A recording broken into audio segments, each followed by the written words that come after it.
Namaste everyone. Welcome to the Cārvāka podcast. This is kushalmehra. So UFC 300 is finally upon us. I apologize we could not cover 299 because we just couldn't come up with a day where both of us were available. But as always, I have Varun Sanyal with me. And by the way, everybody wish Varun the best of luck. He's got a nationals ka fight coming up. Varun, kya haal hai? And all the best. How's the training going? Thank you. Yeah, the fight is coming up May 8th in Chhattisgarh. It will be the national championships. Um, yeah, as for how I'm doing, I was telling you earlier, I'm half alive, midweight cut. So just about Uh, 3 weeks to go. A few more kilos left. But yeah, UFC 300 is keeping me alive. So here we are. Yeah. So before we jump into the fights, I want to take this opportunity to congratulate all the RCB fans on the wonderful loss yesterday to Mumbai Indians, and I think I sum up the feelings of every Mumbai fan through this video. I just couldn't help but start my podcast by trolling Royal Channels Bengaluru. So to all the RCB fans, I came across this wonderful video on social media. So here you go. मैं जब भी cricket match देखने बैठता हूँ ना तो मेरी wife को दिक्कत होती है। कहती है कि ये क्या लगा रखा है। फिर मैं मेरे दोस्त को बुलाता हूँ, हम दोनों साथ में क्रिकेट मैच देखते हैं। फिर भी कहती है कि ये क्या सब्जी मंडी है, क्या क्यों चिल्ला रहे हो, क्या शूटिंग क्या लगा रहे हो, मैदान में भाग जाओ ना। मेरे घर में भी यही सीन होता था रोज। फिर मैंने मेरी वाइफ से कहा कि अगर मेरी फेवरेट टीम जीत गई तो तुम्हें गोल्ड रिंग दिलवाऊंगा। अब वो मेरे साथ कूदती है, पॉपकॉर्न खाती है, सोफा तोड़ती है, मेरे दोस्तों के लिए शिकंजी बनाकर लेकर आती है। बहुत खुश है वो। भाई ऐसी कौन सी टीम पे दाव लगाया था? हार से भी। And his name is John C. This was so good. This was so good. So good. It's like RCB can't win anything in life. This is the 17th season and they still suck. So I can't, good. like, seriously. And you know what? You know what I find the best is like Bumrah's the one that got Kohli. Then you see Rohit Sharma come out and whack. Hardik Pandya suddenly decided, this is the game Yeah. where I'm gonna come in and smash 3 6s. So I absolutely love to see it. And I think this is the fifth time Bumrah's got Virat in the IPL. I was looking up the numbers that how many times has Jasprit Bumrah got Virat Kohli out, and it is 5 times. So it's very interesting. But I just wanted to poke fun at RCB fans. But Yeah. let's go to UFC 300. This is very funny. So Sham was telling me he was very disappointed with the card, and now that I realize I've still not removed Sham's logo Yeah. because we used the same Nah. StreamYard. Yeah. So now, sorry about that, Sham, but it's okay. It's all good. We're one family. Okay, I don't So care. so I don't care. Sham was very disappointed. Sham बोल रहा था यार मेरे को मजा नहीं आया, ये क्या main event और co main event है. But okay, so my first thing is, are people over obsessing about the top heavy nature of UFC, or see, combat sports has always been this, everything has to be top heavy, as in the main and co-main are the thing and the rest of the card doesn't matter, is how um, mixed martial arts or boxing, both combat sports in general, is sold like that. Now UFC 100, I don't know if people remember, that was Lesnar versus वो क्या था यार, second fight थी उनकी, it was like a revenge fight. Yeah, Frank Mir. Frank Mir, yeah. Lesnar versus Mir 2 थी. So Lesnar हारा था and then Mir it was UFC 200 was even bigger. It was John Jones versus Daniel Cormier. So again, there was a lot of beef in UFC 200.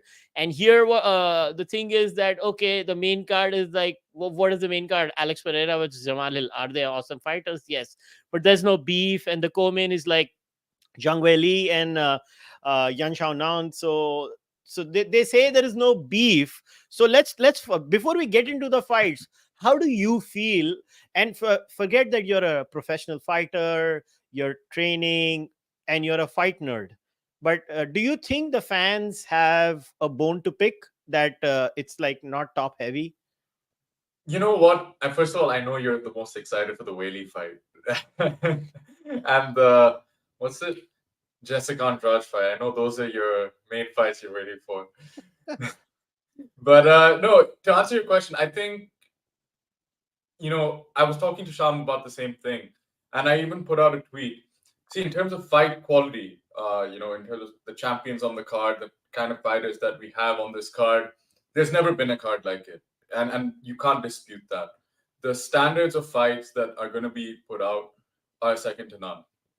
But I do feel that with that platform, with the UFC 300 platform, we could have had someone come out and really steal that headline, steal the shine, and really kind of hype up their fight. I feel like everyone used the fact that it's UFC 300 and didn't really go that extra step.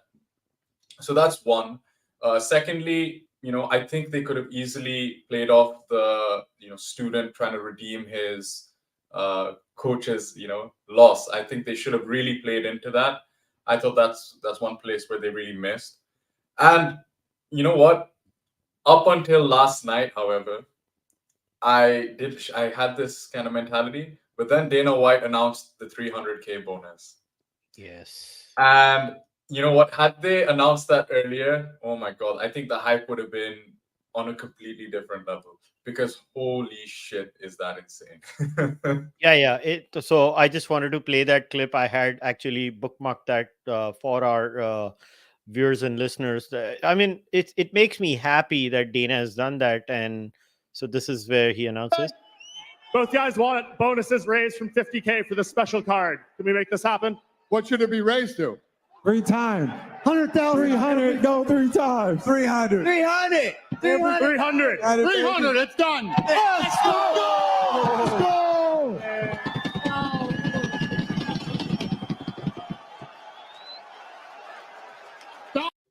I refuse to believe that Dana just agreed to whatever they said. That was a bit of a gimmick. I mean, if Dana just went off the cuff, this is kind of mind-boggling. But yes, I agree with you. I think this was a very good gesture. But the one critique which will come, I'm assuming it might come from Luke Thomas and the journalist, is that why wait for them to beat the living daylights out of each other? Why not just pay fighters more? Right? And that's a legitimate criticism. That's a legitimate criticism. Mm-hmm. And that's actually something that came to mind as well. I'm like, okay, so if you can pay 300 grand as bonuses, what's been stopping you from previous events? It's not like this is, I don't think this is projected to be the highest gate ever. So yeah, I'm just thinking, they could have easily done this for earlier pay-per-views. But yeah, and either way, I think we're going to get some bangers of fights in this one. Yeah, I was just going through the card. So how do we do it? We start with the main co-main and then we go into the prelims, early prelims, or you want to go early prelim, and then main? How do you want to do it? You know what? I think... Because the main event and the co-main are not the fights that I'm most excited about. I'll be straight up honest with you. Likewise. So yeah, no, I'm happy to start from early prelims. Because you know what? One of the fights that I'm most excited about is actually the opening fight of the early prelims. It's Figueiredo versus Kobe Garbrandt. What the hell? Yeah. How can that be the first fight of a card? First fight. And this is not even the prelim. This is the Fight Pass prelim. It's on the Fight Pass prelim. So I can watch it as a Fight Pass member. So it's insane. How can they have that fight as the first fight? No, see, any other time, this is at the very least, a fight night main event. Like, they're putting this as a main event for a fight night. So, holy shit, I am so excited for this fight. Because, Figueiredo, God of War, what a fitting name. Honestly, this guy comes to kill every single time. And then obviously we know Cody Garbrandt, he's also there to fight. Hopefully, he doesn't get too kind of aggressive and overstretch and get caught. But oh my God, am I excited for this. It's insane because so going into this fight, what do you think should be the plan? You kind of laid it out for Cody. Cody has to I think Cody Garbrandt beats Cody Garbrandt if he's on point. And he's boxing as well as he's supposed to. Like, I cannot believe that the man who beat Dominic Cruz, he was dancing in the cage. He was break dancing in the cage. And he beat Dominic Cruz. He was so precise, his timing, his foot movement, his his distance control, all the things that he was doing inside the cage. And then from there, it's like TJ Dillashaw just broke him. TJ Dillashaw broke that guy. And then he's never been the same fighter. So if you were Davison Figueiredo, what's your plan against Cody Garbrandt?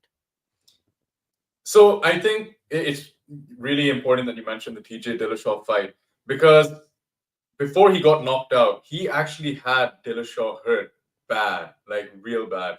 So yeah, I think it's in the last two fights, we have seen that he's been a bit more measured and composed. But against Trevin Jones, especially the third round, so that was the first fight he won, he did look hittable. As in, when someone came at him and came forward and started putting it on him, he did look hittable, and he didn't look comfortable with it. I think Figueiredo is that type of fighter that will bring the fight to you. Mm-hmm. So I think that's what he has to do. And Cody Garbrandt, especially against Trevin Jones again, he used his wrestling very well. He used his counter wrestling proactive as well. And Figueiredo, we've seen his scrambling. We've seen how good he can scramble, especially in those Moreno fights. Incredible. So if I'm Figueiredo, I trust my scrambling skills. I trust my grappling. I walk forward and try to take this guy's head off. And if Cody bites, he bites, and we see the Cody that gets aggressive and hopefully for Figueiredo knocked out. I have one more follow-up question. Now, a huge difference is that this is a 3-round fight, not a 5-round fight. So in my opinion, and correct me if you disagree with me and think I'm wrong, I think Figueiredo's fitness and stamina lasting 5 rounds, I think, is a bit of a question for me. He slows down significantly when he goes in 5-round fights for multiple reasons. One of them could be the weight cut and many other reasons. But now this is a bantamweight fight, so weight cutting is as an issue has been reduced significantly in that sense. What do you think? Do you think this works as an advantage? Because Cody does not have those fitness issues. Cody Garbrandt, in terms of lasting 5 rounds, I think he does better than Davison Figueiredo, in my opinion. So do you think this being a 3-round fight actually evens out in favor of Figueiredo or Cody Garbrandt? I think you said it yourself. I think that weight cut definitely played a part, because Figgy was killing himself to make flyweight. He was really struggling. Now he's at a good weight. He beat Rob Font, who's not an easy guy to beat. And by the way, Rob Font has beaten Cody Garbrandt as well. So it's not an easy thing. It's not an easy kind of ask to go 5 rounds when you've cut that much weight. I think bantamweight's perfect. Also, if he is going to follow the game plan of just walking forward, being that sort of pressure fighter, 3 rounds definitely plays into his hand, because you don't have to last those 2 extra rounds. Yeah, the odds are very interesting on this one. It's -310 Figueiredo and +250 Cody Garbrandt. Okay. Surprised. Yeah. I suppose also Garbrandt does have a lot of hype, and people do know the quality that he has. People always mention that Dominic Cruz fight. It's hard to forget, because one of the greatest performances I've ever seen. I don't know about you, but for me, that's up there. It's a fantastic fight. I completely agree, and which is why I wanted to start with this fight, is because this is one of the fights I'm most looking forward to. It was just a mind-boggling thing that this fight is the first fight of the entire card, and I don't know how the hell they're starting it with this, because I'm sorry, why would you put Jessica Andrade and Marina Rodriguez above Bobby Green and Jim Miller and Davison Figueiredo and Cody Garbrandt? I just don't understand the logic and the rationale behind it.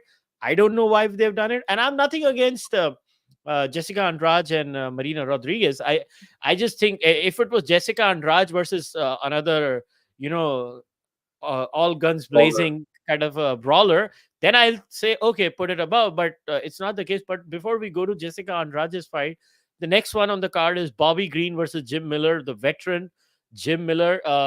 How many fights has Jim now? Man, Jim has fought so much. It's like so hard to 37 and 17 is his record, That's and nuts. one no contest. Oh my god! I think he has. Well, I mean, he has the most fights in the UFC now, right? 42 or some 43, something like that. Yeah, That's ridiculous. That's absolutely insane. That's the highest level of fighting pretty much your entire career. I cannot imagine what that's like. And I think Bobby Green as well. Green had a really bad last fight. Oh, I mean, we'll talk about that, but his head bouncing off the canvas like that. Yeah. So, do you think he's healthy enough to take this fight? That was going to be my first question to you, because you remember we discussed this about Volkanovski too. I knew you were gonna. I knew at some point this was gonna come up.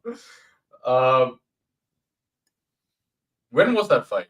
I mean, I just have that visual kind of stuck in my mind. But when was that fight? I'll have to check when Bobby Green fought last, because even I don't remember when Bobby Green was fighting the last time. But all I remember was Bobby Green really, I mean, really was like crazy beaten up, and it was not good. It's just not good, and they should not have done what they did. And my whole concern is fighters will never say no, because there's a reason why. I mean, it was Jalen Turner, and it was it was December 2nd, 2023. So it's not even 6 months. So I don't like this. Which is why I'm saying, and it was against a banger, Jalen Turner.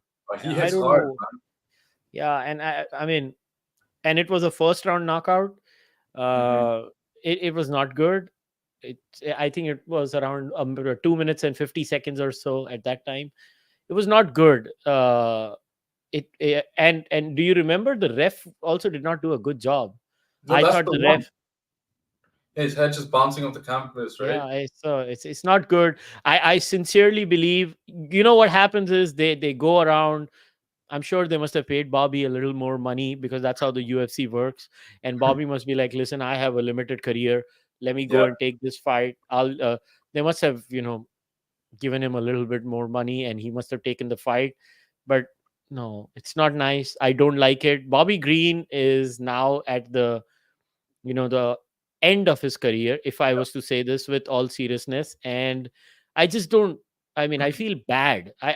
Because I want these fighters to have a good life. I want them to actually have a prosperous life. And because they go through so much, and as fans, people don't realize that we should not be no fighter should be going through this. And I don't know, man, I don't like Bobby Green taking this fight in just 4 months. That's all it is, just 4 months. No, I agree. 4 months is really short, especially the type of knockout. I mean, a knockout, either way, you shouldn't be sparring for 2-3 months. Yeah, like a proper knockout like that. And that was a really bad one, because he was knocked out. The ref didn't stop the fight. He was probably knocked out triple times in that fight. And yeah, 4 months is a short turnaround time. As well, again, he's against Jim Miller, who's, again, like we mentioned earlier, veteran. And Jim Miller is coming off, I think he's on a 2-fight win streak. If I remember correctly, in his last 5, he's won 4. So it's not like he's on a skid by any means. So yeah, I'm quite iffy about this. I do think that Green will, I mean, he's always known for his slick boxing style and his movement and whatnot. But, after a knockout like that, do you have the same kind of confidence to fight like that? A. B, if he doesn't, then, when it goes into Jim Miller's territory in the grappling, how does he fare?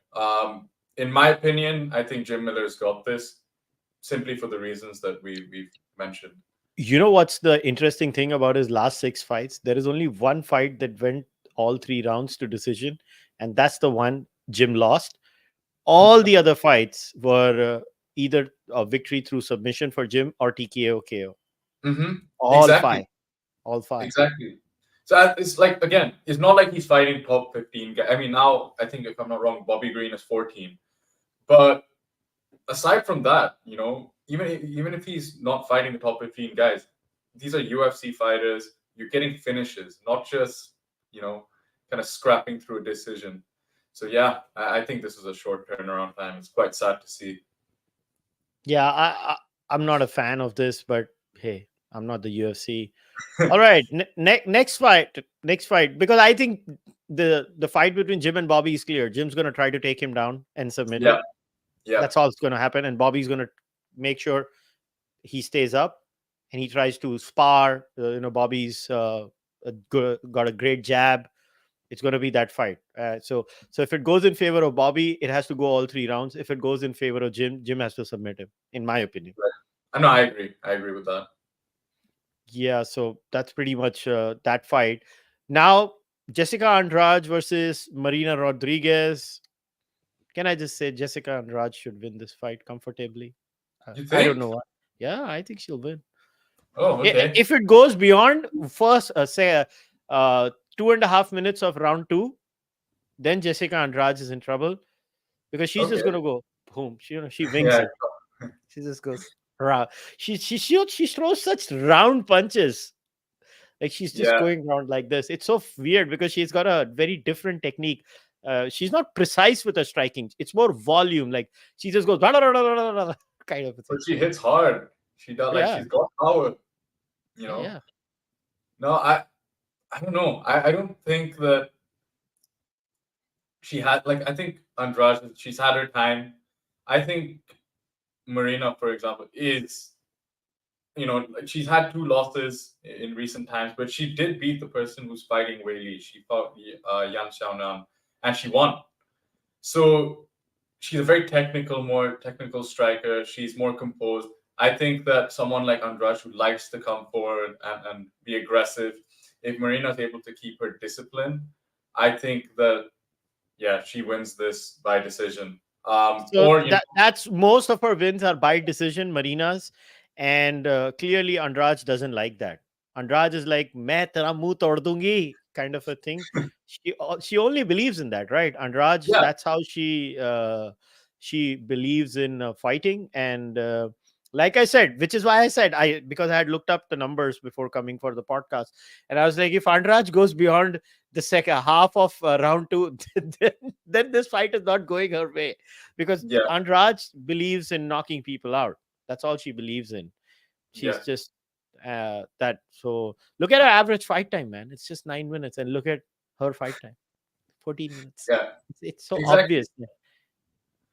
So yeah, no, I think Marina Rodriguez, honestly, putting her losses aside, she's beaten good quality opponents, and I do think she has what it takes to be disciplined. I mean, you know, you're talking about the striking style. I think she'll be able to negate that personally, and yeah, decision win. I don't think this is the most exciting fight on the card, but it's okay. And you know what the funny thing is, because somebody watching us live has made a very good point, that Biplab says, what a bad decision for the UFC to put 2 really high-profile Brazilian women on UFC 300 and not in UFC 301, which is happening in Rio de Janeiro.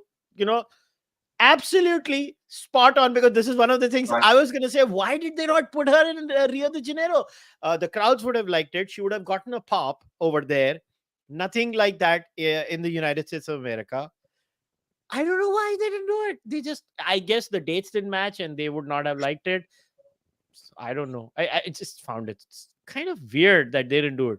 But I'll tell you, this fight, which is kind of the main event of the Fight Pass prelims, is going to be a banger. Yeah. Oh my God, this card is so good. Jalen Turner is going to fight Renato Moicano. Holy moly, what a fight. This is I love that fight. I love Jalen Turner, man.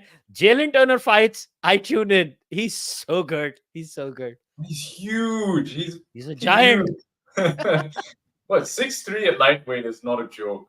You know. So, मेरे को यार पूछना था, यार, how does he cut weight?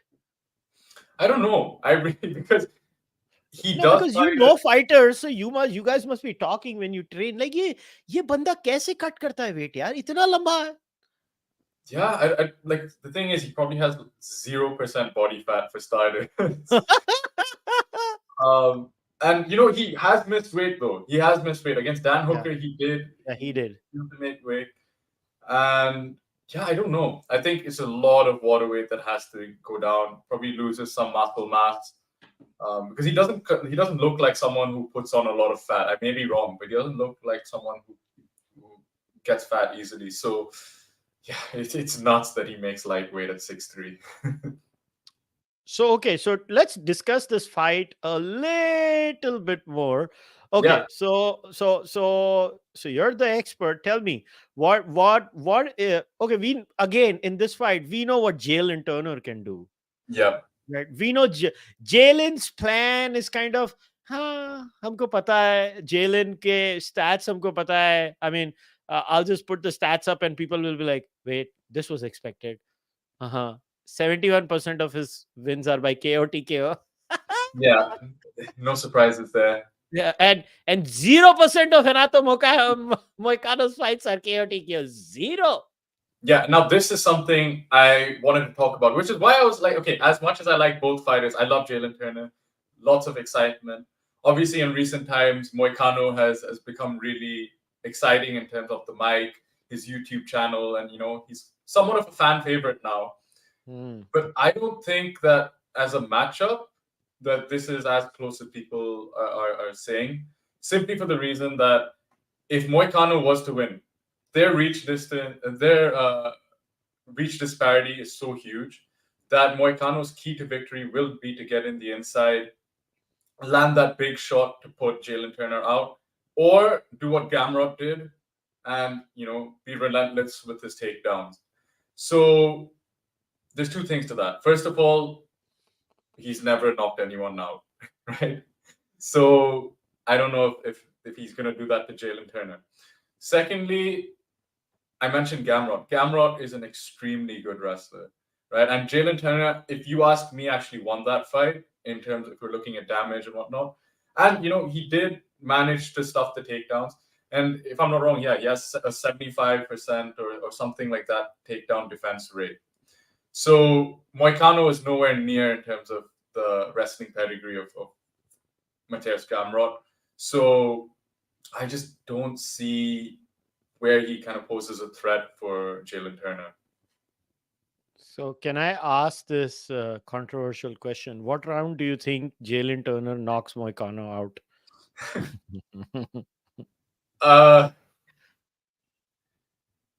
Yeah, I think second round. I think it's probably the second round one, unless Moicano just toughs it out and takes a beating for 3 rounds. But he's been finished before. I think it's the same here.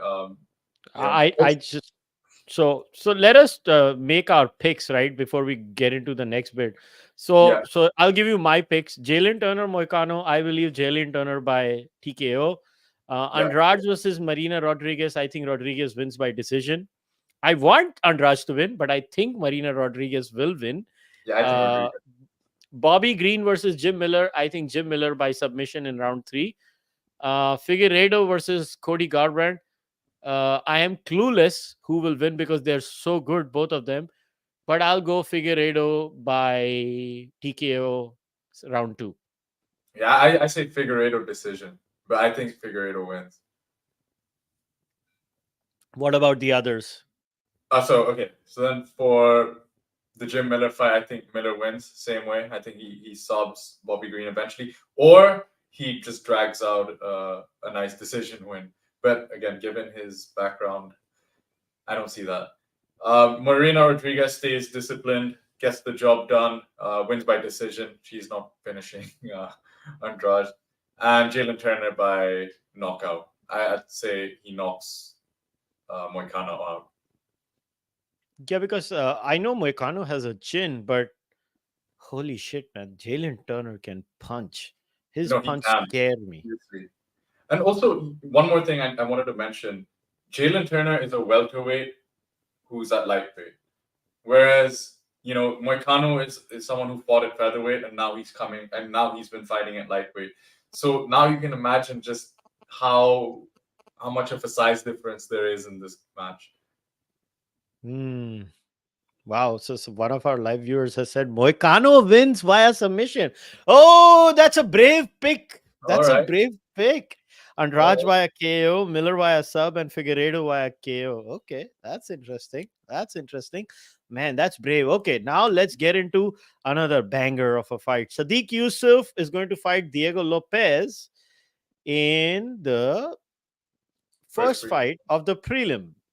Now, again, these guys, Sadiq Yusuff I love Sadiq Yusuff. I love his style of fighting. I think he's a very balanced fighter. Balance in the sense that he's got power. He can knock you out too, but he also has the capacity to last longer in a fight, which is very unique for Sadiq Yusuff as a fighter. But I've not seen a lot of his opponent, Diego Lopes, because he's not had a lot of fights also, to be very honest. But he's a Brazilian fighter. So what do you make of these two? Right. So Diego Lopes has had a lot of fights in terms of outside the UFC. Outside, I'm talking about in UFC. Yeah. Look, I'll be honest, I didn't follow Lopes much, but then in recent times, he's built a lot of hype for himself. And I saw him the first time when he fought Mofsar, because he came in on a short notice, and that was his entry into the UFC. Because the UFC, sometimes what will happen is, they need a backup fighter, and if you put your hand up, typically what they'll do is, because you raised your hand in a short notice fight, they'll sign you longer term. This guy's seriously good. I think that first of all, if you look at his stats, finished the majority of his wins. I think he's got over 20 finishes in his record. So this guy's seriously good. He's good not only with his last fight he won by KO, if I'm not wrong. So he has that KO power, and his grappling's as legit as it gets. So I think he's more well-rounded. And again, I talk about Evloev. They had a great fight, and that was his first fight in the UFC. And people are talking about Evloev fighting for the title next. So, this is the kind of standard that we're setting when we talk about Diego Lopes. I think that I think he's going to get the job done, because both of them are very similar knockdown average. But in terms of the actual finishes under their belt, what's the stats showing? Yeah. So as far as actually wins by KO TKO, half of Sadiq's fights are KO TKO. I think submission. Lopes has won more through submission than KO TKO. But you're right. So Lopes is a more rounded fighter in that sense. Yeah. Also, is this UFC stats or is it outside as well? No, this must be, I think, only UFC. I don't think this must be outside. Because outside the UFC, he does have finishes. And again, his last fight was a KO win. So, this guy's, like I mentioned, very well-rounded. And if I'm not wrong, correct me if I'm wrong, but I think Sadiq Yusuff got taken down by Edson Barboza. If I remember correctly, he did. I think he did. Yeah, I mean, look, I like Edson Barboza as like anyone else. But when Edson Barboza takes you down, you should be worried. Yeah, especially against a guy like you showed the stats, a guy who has a great grappling game, good submission arsenal. I think you should be worried if you're Sadiq. Yeah, I understand where you're coming from, but okay, this is one fight I'm really excited about, is because I've followed Kayla Harrison's career for so long, for really long. So Holly Holm fights Kayla Harrison. Obviously in the 135, or they're fighting 135, right? 135. So okay, if this was 145, I would have had no problems in saying Kayla wins hands down. Same. Right? Kayla Yeah. wins hands down. Kayla is not going to have any problem. She's not going to struggle. And I want to explain something to people. Like, this woman, Kayla Harrison, is a consummate athlete. Right? She is so professional. She starts her weight cut in a very scientific manner, and she posted this photo herself on her, or she retweeted it. Have you ever seen Kayla this shredded and ripped? Have you ever seen her like this in her entire career? Jeez, man. That's so crazy. That's Can you believe this is Kayla Harrison? This is the Kayla Harrison. So you remember her 2 gold medals? That was at Yeah. 170, right? Yeah. In judo in the Olympics. Then she comes to PFL. She basically fought at 155, right? All her PFL fights were 155. She fought one fight in Invicta that was at 145. She just wanted to show I can come down to 145 and be equally bad. This is a whole new world, man. Like, do people realize how much weight Kayla Harrison is cutting here? And like, I don't know if we I tried to look for uh, pictures, before UFC and after UFC. Have they done a comparison or something? Like, I don't know. Is this going to be like can Kayla Harrison actually survive this? Like, do people realize how tough this is? Yeah. Okay. I mean, just for reference, right? I typically, like, out of camp, I walk around at 170, 175, right? Uh-huh. I could not dream of going down to 135. Like, the thought of it is insane. And, the fact that, I mean, remember, Conor is roughly, he's the same. He was like 175, 170. And then, he would cut down to featherweight gradually. Remember how much of a skeleton he looked when he was 145. Yeah. So for perspective, ladies and gentlemen, let me show you the other picture of Kayla Harrison, just for perspective. This is Kayla Harrison on a normal day as a fighter. That's insane. Like, do people understand the difference? This is not the same Kayla Harrison. No, I mean, we were talking about Figueiredo, right? And how he would gas as the rounds came on. This lady is bigger. I mean, in terms of, she's... Yeah. I've seen her in person. I've seen her at the PFL in London. She's massive. She's honestly really big. So to go down to 135 is a big cut. I mean, I think she will make it. I think she's a professional. She'll definitely make it. 100%. She's going to cut the weight. She will. What does the weight cut do to her? That's the question. That's the exact question. And I don't know. Because you know what? Holly Holm, in her own right, I mean, we talk about how strong Kayla Harrison is and how, she's obviously extremely athletic. But so is Holly Holm. Holly Holm, in her own right, is strong. And she's athletic. I mean, she might be 40 plus, but she still has those qualities. Now, she's not draining herself like Kayla Harrison is. So how much, power kind of gets lost just from that weight cut alone? And that's a massive... Power and the ability to take punches. Yes, of course. Yeah, that's a big one as well.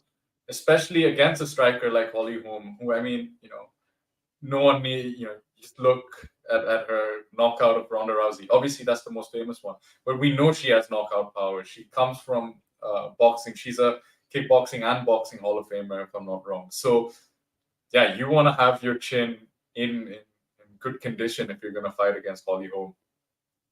And the most underrated part of Holly Holm's fighting ability is her capacity to stuff a takedown. Of course. I mean, that's her... That's what she needs to do, right? She has a 78% takedown defense. That's not bad. No, not at all. No, not at all.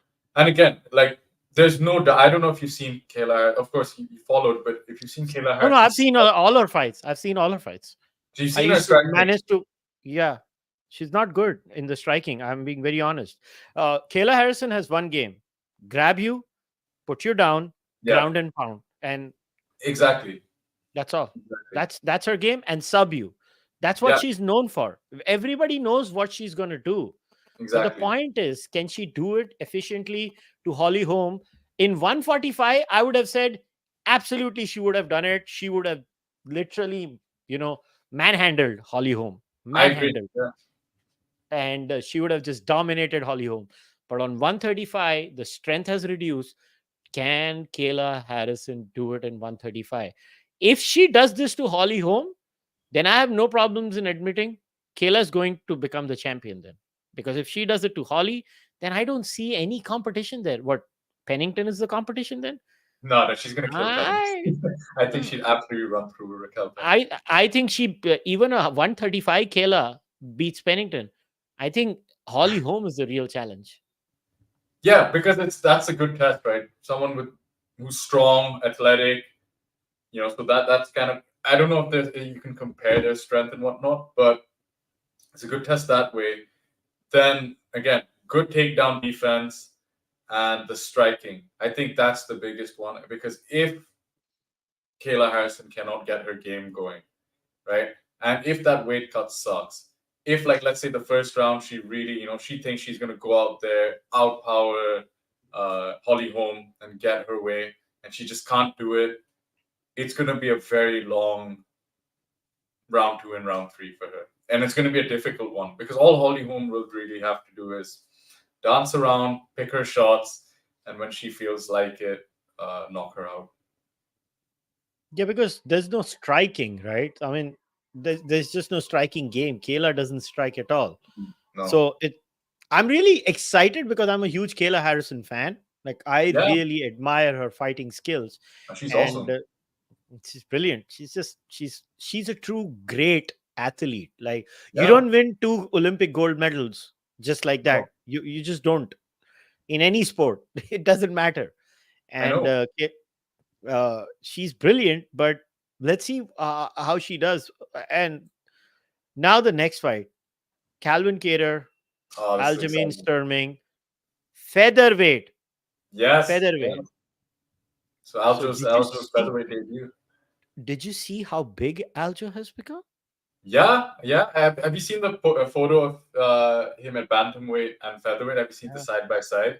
Yes. That's you can see he's put on muscle on his chest, his traps. He's got a bit of a wider back going on, of course. His frame he's really filled out his frame, and I think, you know what, this is the weight he needs to be at, because he was another fighter who was struggling to make 135. Obviously, he did a great job as a bantamweight, but at 145, especially someone who likes to grapple and get his grappling going. Oh my God, look at that. That's a huge difference. Aljo, look at this. Look at this. He's put on so much muscle. Look at it. It's so visible. In terms of getting his grappling going, the grappling strength and endurance, not having to cut as much weight, I think that makes a huge difference in terms of his performance. And look, Calvin Kattar, I absolutely love this guy. I think this guy, every single time he comes out to fight, it's a banger. Forget the Max Holloway fight. Even that was a banger. But even with Emmett, when I thought he won, he comes out to kill. He absolutely comes out to kill. So, yeah, I think this is an excellent fight. I just wonder, because when was his last fight? I think it's been about a year and a half plus since he last fought. Yeah, it's been a while. Calvin Kattar has not fought for a while because I think he was resting, and they didn't. They did not want him to fight. I think his coaches did not want him to fight or something of that sort. Yeah, because he got injured. Well, in his last one, he got injured. Yeah. So, he lost. he lost to Arnold Allen, right? Yeah. That's the one. That's where he got injured. Yeah. So 22. He's not fought for almost 2 years. No. Yeah, 22. October Yeah. 29th, 2022. So yeah, He I fought mean, Arnold Allen. you get the layoff. You're coming off that injury, so even there's the ring rust. You have that injury where how much was he training? Plus, he's also just taken a lot of damage in his fights leading up to this. So People forget Calvin Kattar beat Giga Chikadze. yeah, look, he's not bad. I think he beat Ahmed. I really do think he beat Ahmed, or he had a good case, So yeah, this guy is definitely up there with the top featherweights. But I don't know. I think that unlike Sean O'Malley, he's not like a technical precision striker in the sense that he's not one to. He's got very good boxing. Don't get me wrong. Got good hands, and he hits damn hard. But in order to land his shots, he's also willing to be in the line of fire. And I think that's sort of where Aljo will find his openings to get his grappling going. And even if he doesn't get the takedown, because I do believe that Calvin Kattar has a pretty good takedown defense rate. But even if he doesn't get his takedowns, the one thing that Aljo is willing to do is just hold on and stay heavy. And again, grind it out. Even if he has to be a backpack, for example, all the entire round, he's willing to do so. So Aljo doesn't rely necessarily on expending too much energy and forcing that takedown. He's willing to break you down over time and really wear on you. True. I think it's a great matchup. And obviously the main event prelim is Yuri Prochazka versus Alexander Rakic. Another great fight. Similar fighters, I would not say. I mean, obviously Prochazka is more unorthodox in the way he fights, in the way he sets up his punches and kicks and all of that. But similar in the sense that more KO TKO kind of fighters, both of them. I know in terms of grappling, I think both of them are not much of a grappler, right? They're more strikers. If you would look at it, it's going to be a great fight. It's going to be a TKO, honestly. Either one of them. I agree. Who do you say is gonna get the TKO? Sorry. So I'll give you. I think Prochazka wins TKO against Rakic. I think around round 2. Yeah, I don't know which round, but I do think he'll eventually get the finish, or he'll do real damage against Rakic. First of all, I think this should have been on the main card. I think this is the fight that should have been on the main card, especially given that the main event is a light heavyweight fight. This is, I wouldn't say an eliminator, but look, if Rakic wins this, how do you deny him a title fight? Or because right now we don't really have that many options. So he definitely has a good case. But yeah, I think he gets knocked out in terms of,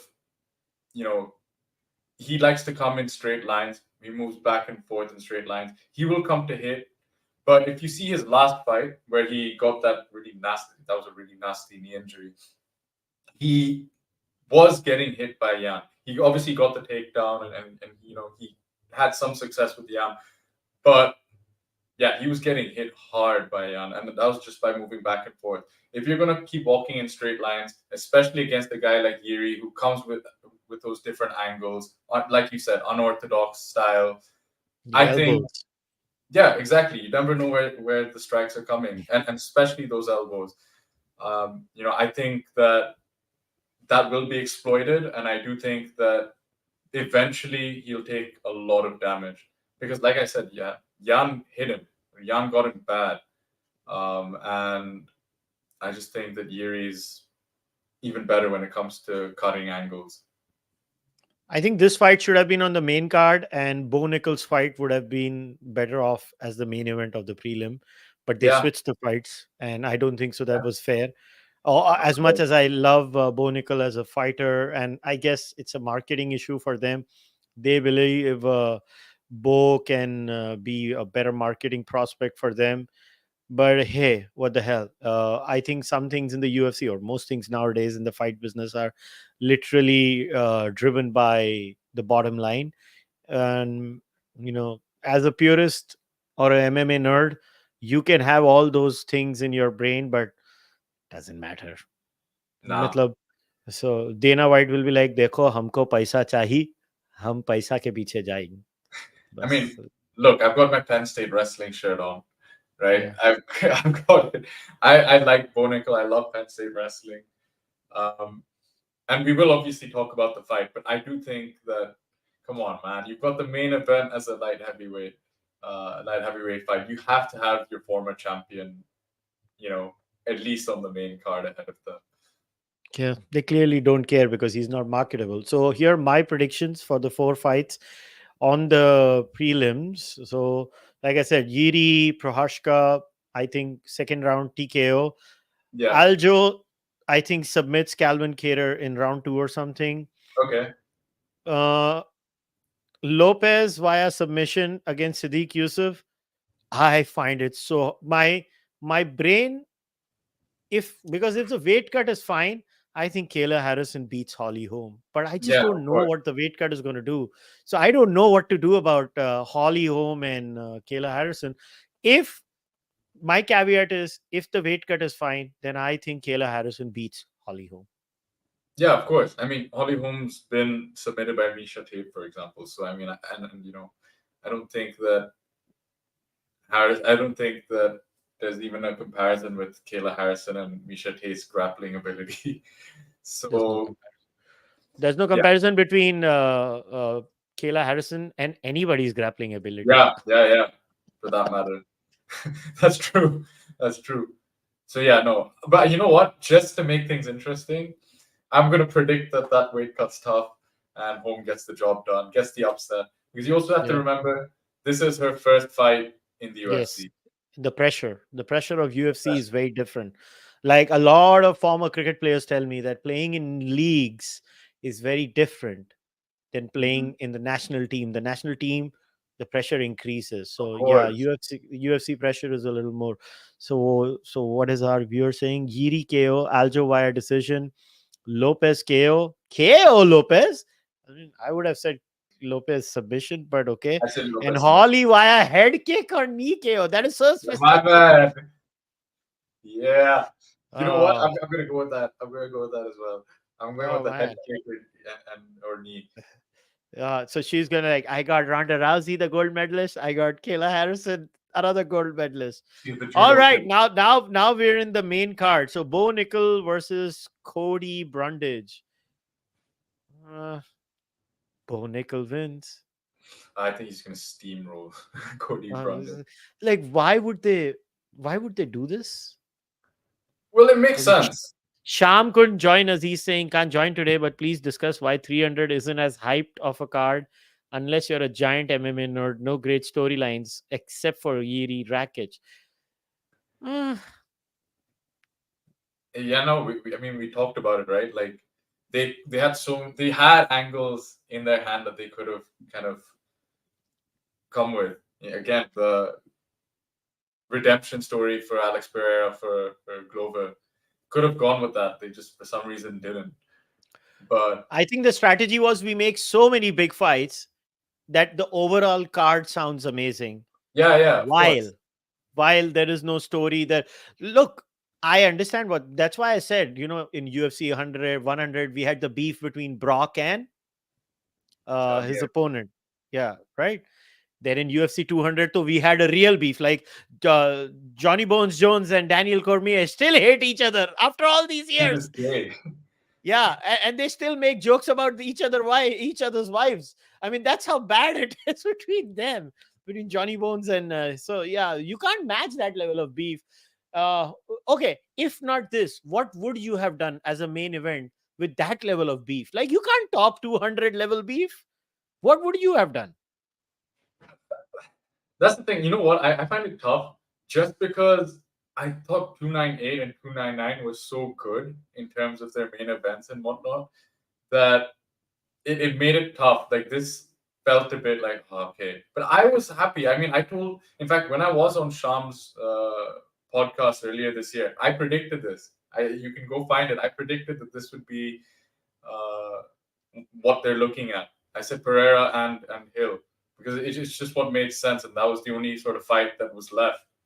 So, I mean, other than that, I mean, unless you were going to put Leon Edwards in with someone, but that someone would have to be Bilal, and honestly, that would have been a disastrous main event for UFC 300. So, I think this was the only thing you had as an option because otherwise, get Conor. That's the only option. Conor against anyone. But the thing with Conor is, I think that Conor is one of those that you don't need. Like, it'd be a waste to have him on UFC 300 simply because UFC 300 will sell. Very good point. Conor, have you noticed with Conor's cards? It's Conor and it's nothing. Yes, exactly. And this is the opposite. It's not top heavy, but it's such a banger of a card. Like, if you are a fight nerd, you'll be like, oh my God, so many good fights. Yeah. That's like that. So you don't need Conor McGregor here because, I mean, it'll sell. Okay. This is a good Dricus du Plessis versus Israel Adesanya for 300. Yeah.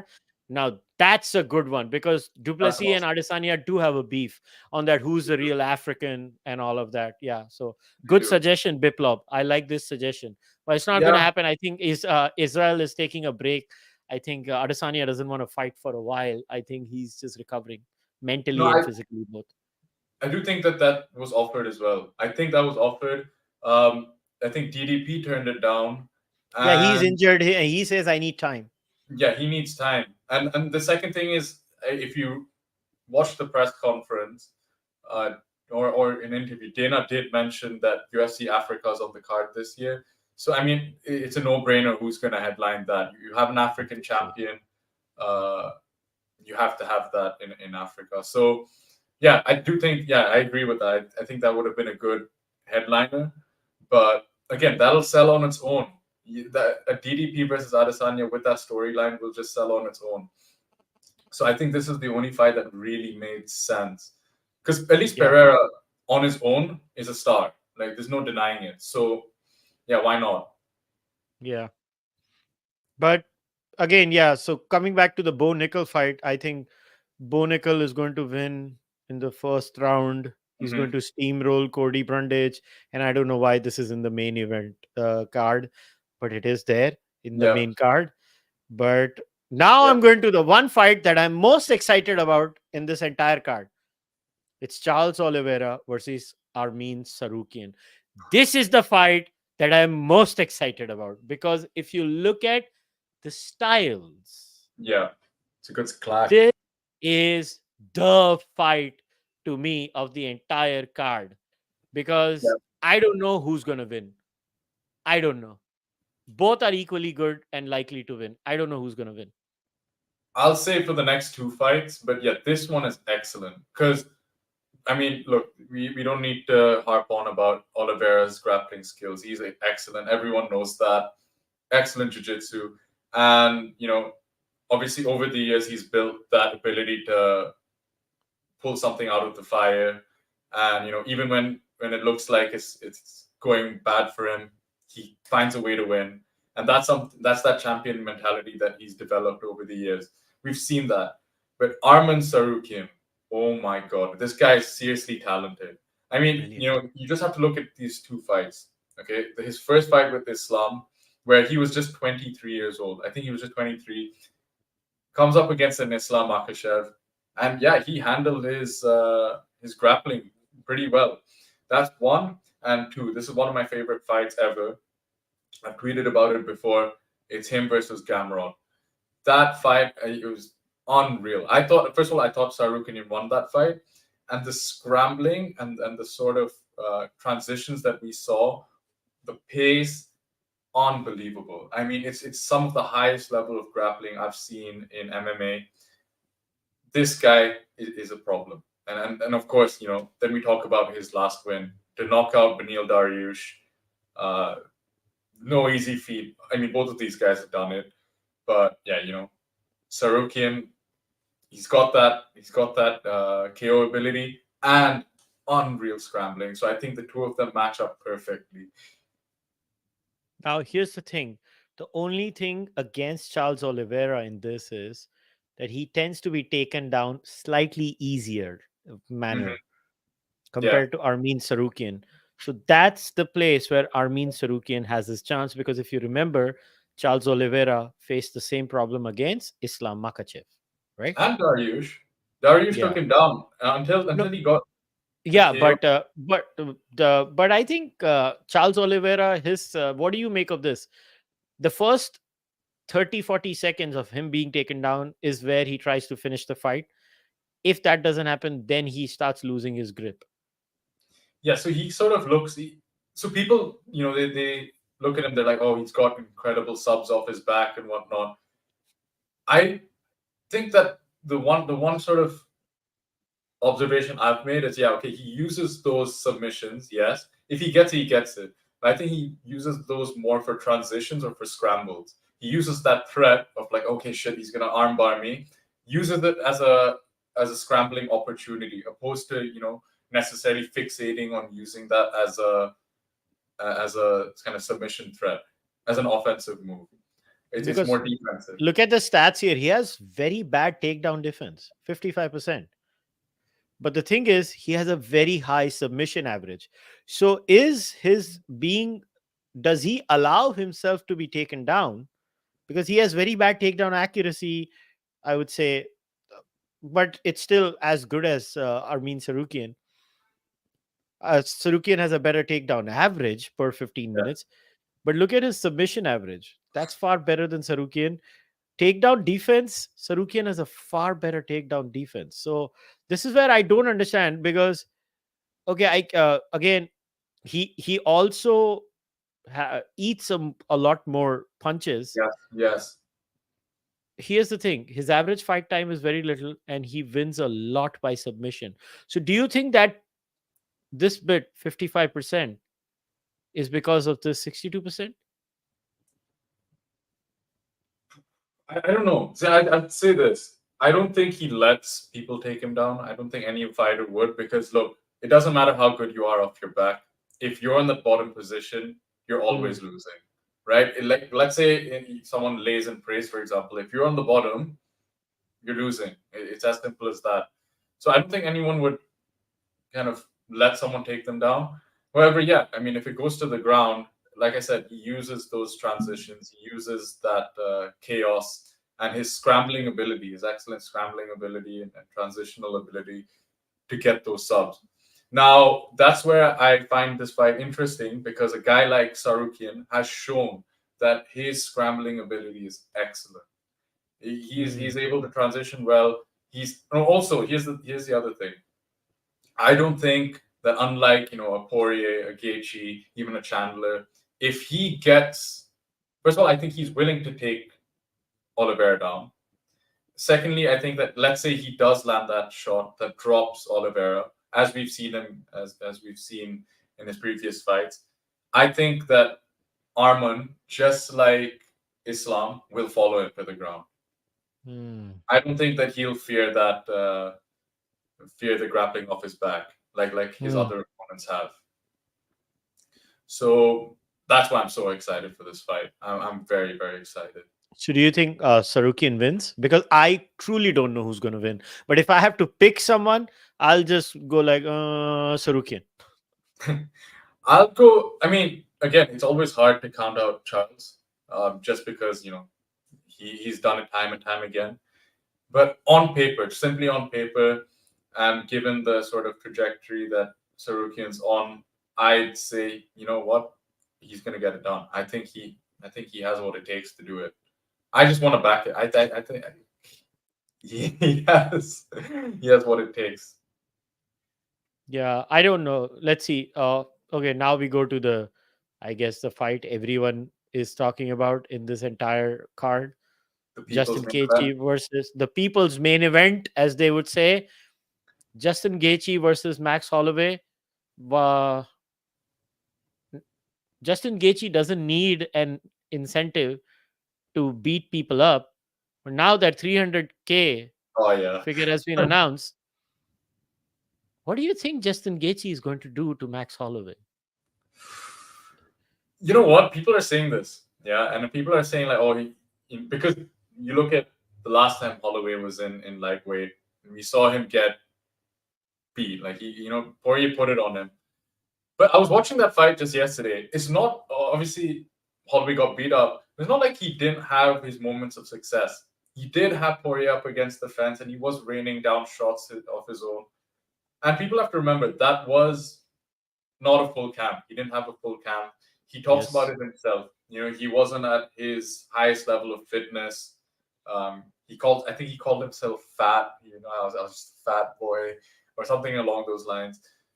And again, you could see it, at least. I don't know if it was the weight or what it was, but you could see that he wasn't as sharp. Like he wasn't moving the way he would at featherweight.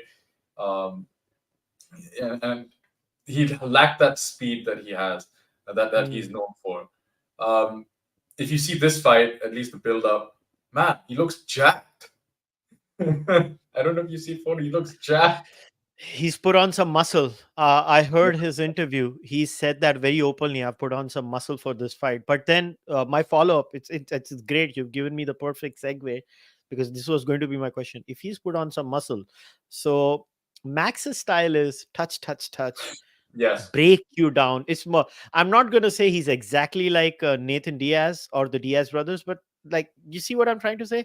Touch, touch, touch all the time. Break you down, break your will, frustrate you so much that eventually then knock you out. If he's put on some muscle, does that affect his speed? Yeah, could do. Or you know what? Sometimes, I mean, people forget. This is a common argument in boxing, especially, and this is something I've worked with in terms of my coaches, right? Because I've always wondered, if I want to strike or wrestle, whatever it is, will putting on muscle mass or doing strength training, whatever, how will that affect it? Will it make me slower? Now, yeah, you're carrying more weight in terms of muscle mass, but also it'll make you more explosive. So sometimes it could help with speed. Because look at the sprinters, for example, right? But speed with Justin Gaethje is a problem, right? His leg kicks are a specialty. Oh, I mean, that's a separate conversation altogether. But yeah, if we're talking about Max and his speed, I think that he could just be more explosive. But then his main weapon is his cardio. So how will that affect his ability to throw as much volume? Going through the fight. That's one. Two, going back to the leg kicks that you mentioned, I do think that is definitely still a factor in this, because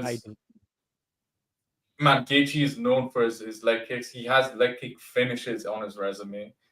And if we see the Volk fights at featherweight, that's one way Volk was able to negate Max's boxing with those leg kicks and chopping away at those.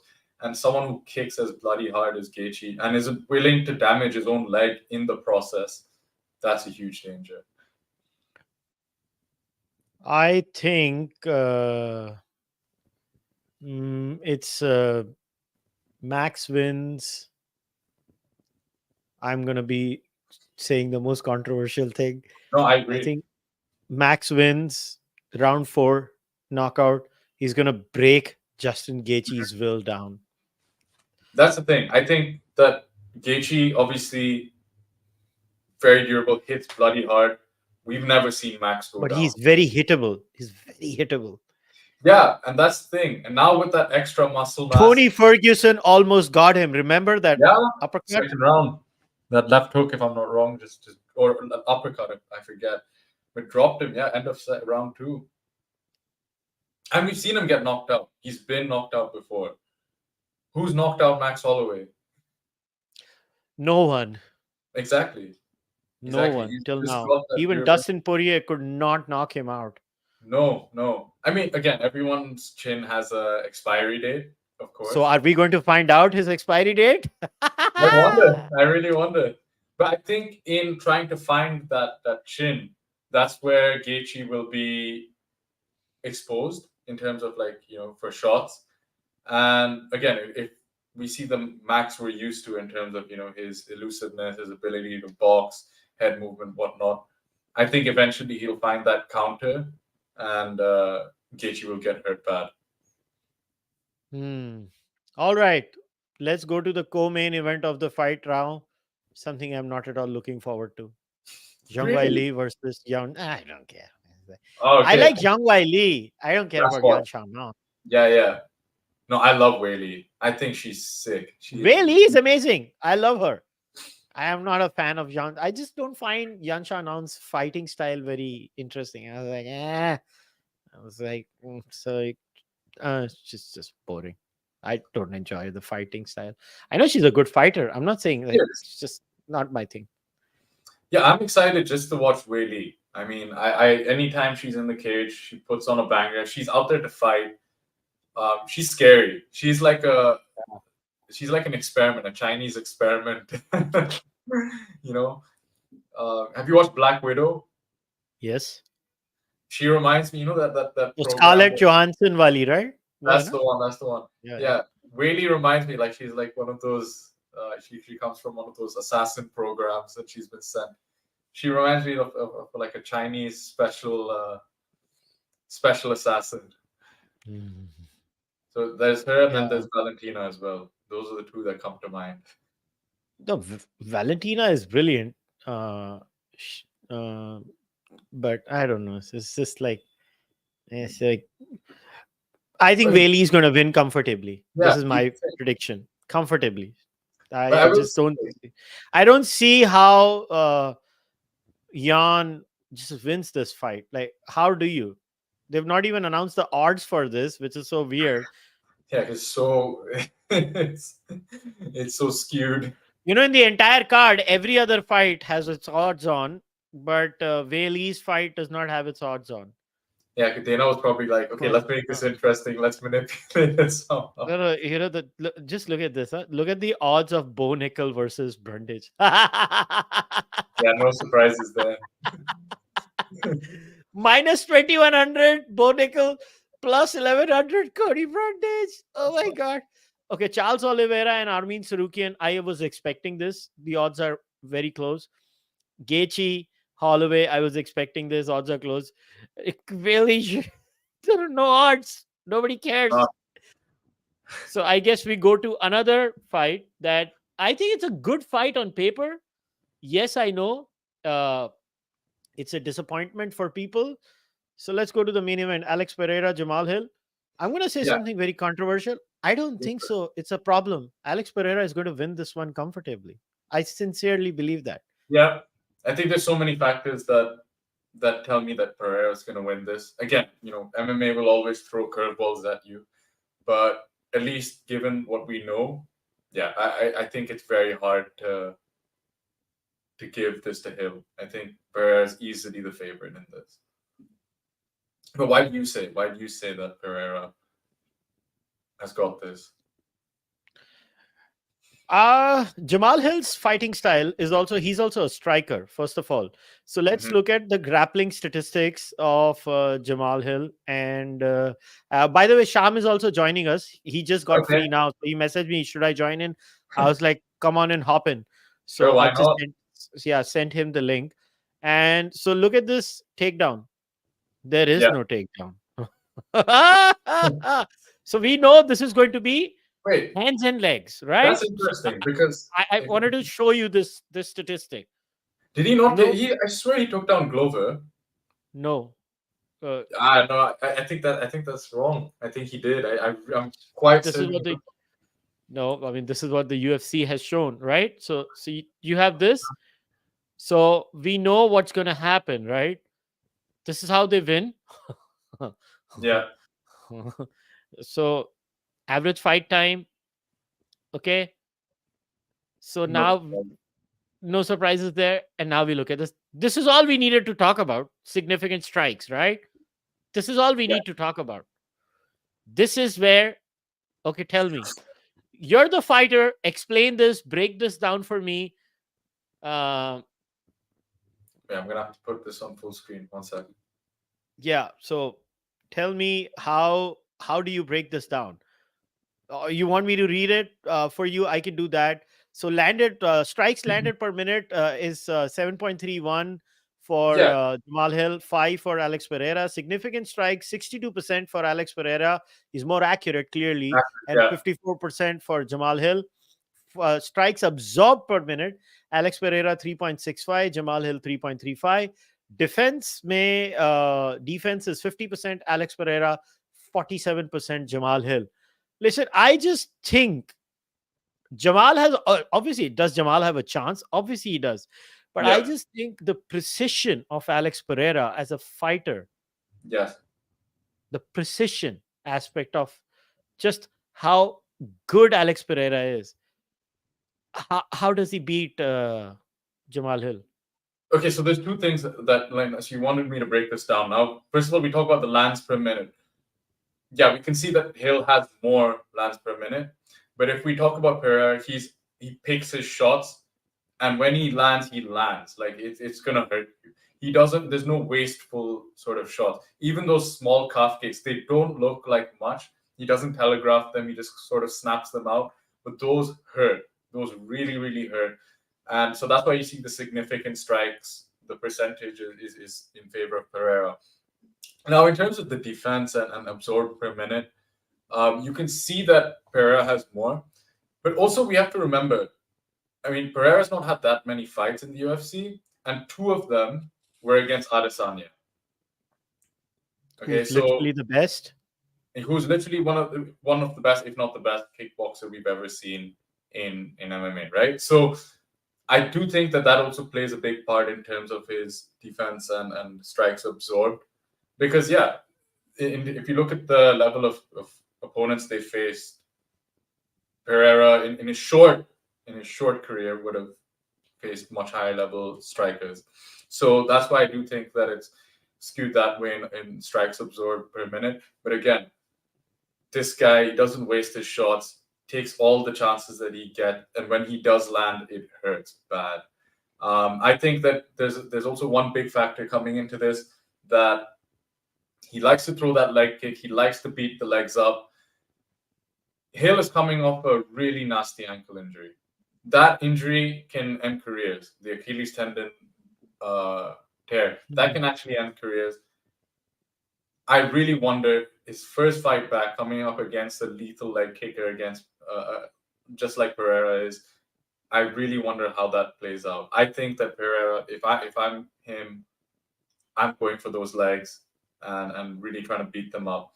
Hill, we know he likes to knock people out. I think it'd be unwise for him to try to do that to Pereira. Right? We've seen anyone who's tried has learned the hard way. He would have to get his grappling going. And I'm really surprised at that stat with Jamal Hill, because I do remember him having very good success, or he was able to handle Glover's grappling. And of course, Glover is a great grappler himself. So if he's going to do it, he's going to do it by taking down Pereira and making it a rough. He dominated Glover Teixeira in his championship fight that he won. He knocked out Thiago Santos. He knocked out Johnny Walker. Knocked out Jimmy Crute. Lost to Paul Craig. Yeah. Oh, that was gross. He knocked out Owen St. Preux. And I mean, he's dominated pretty much everything. And even that one he lost to Paul Craig, if I'm not wrong, he was, if I remember correctly, is that the one where he snapped his arm? That's the one, right? Yeah. Yeah, he was doing well that fight. It's just, and then he got injured. Yeah, shit happened. But, he still looked great. And again, I think he's got good grappling, but I don't think it's good enough to take out Pereira for 5 rounds. And also, just to add to that. Do you really think this lasts 5 rounds? No, I don't. I think Pereira's going to finish him. 3 rounds, 4 rounds. Yeah, if even. That left hook from hell. Yeah, that's coming. It's coming. I don't know if it'll necessarily be the left hook, but I do think that he's just gonna get pieced up, and especially if Pereira targets those legs, because after that, Jamal is going to be severely compromised and just nights out. The only chance Jamal Hill has is, I think, in the first two rounds, where I think he can surprise Pereira. Because I think the longer the fight goes, I think it's in favor of Pereira, because first of all, Pereira does not have to cut a lot of weight. Unlike against Adesanya, he's cutting a lot of weight. So people have to realize Pereira was a much bigger 185 pounder than Adesanya, right? Pereira is actually someone who should never have fought at 185 pounds. He should have fought at light heavyweight in the first place itself. But he did, and he cut so much weight. Here, he's not cutting weight. I don't think it's going to be a problem for Alex Pereira. And he has something that Israel Adesanya does not have. He's a 2-weight division champion. Israel is not, because Israel lost to who was that guy, the Polish guy? I forgot his name. Blachowicz. Yeah, Blachowicz. Who this guy beat? Pereira beat. Yeah, and Blachowicz dominated Israel Adesanya. Dominated him. And he couldn't take Pereira down. And even when he did, Pereira seemed like he was okay. He was like, you know what, I'll stay down here, because when I'm up, I'm gonna beat this dude up. And that's the same thing I see, because again, Blachowicz got powerful wrestling. He's got that sort of blast through double, which is quite nice. I don't think Hill has that sort of wrestling that he's gonna do that and imposes grappling on Pereira. I just don't see that happening. So I don't know. Yeah, like you said, unless there's a big surprise here. Oh, here you go. Sham is here. Oh, what's up, man? Raji. Hey, what's up? How are you, Varun? Good to see you, man. Very well. Yeah, likewise. How are you? Good. Just not as hyped about this card as you guys. That's all. I know. But it's a hot why? take. Yeah, it's like watching a very, very, very, very, very good Apex card. No. That's what it is. Yeah. Oh, come on. That's a bit. It's a very, very good card, but it's just, so you guys are familiar with tier system. I'm sure you've seen that meme: F tier, B tier, A tier, S tier. You've seen those memes, right? This is a solid A tier card. It is not an S tier card. People want you to believe that this is an S tier card. It is not an S tier card. It is solid A. Solid A, which is still a great card. Like I said, it's a great not top card. heavy. It's just not top heavy. Zhang Weili versus whoever that other lady is. You can't convince me that get out of that bed. other lady, you did not even know the I don't name. even know her name, man. You didn't even care. Can't even. I've heard her name. I can't remember it right now. That's why I apologize to her. But I can't get out of bed for that fight. And same with like Pereira versus Jamal Hill. Like, props to Jamal Hill for getting paid. I'm very happy for Jamal Hill. I think he's a very good fighter, but very good. It's a very good card. It is not an S tier card, and I expected UFC 300 to be an S tier card, S plus tier almost. I understand. Dana White can't also pull miracles out of his ass, even though he does sometimes. But it is what it is. What are you gonna do? Okay, but let me ask you this. Right? Does your opinion change? And this is something we were talking about at the beginning of this podcast. Does it change now that there's that 300K bonus? Yeah, I think we might see more violence, thankfully. So that'll be good. I think we'll see more violence. Yeah. Oh, yeah.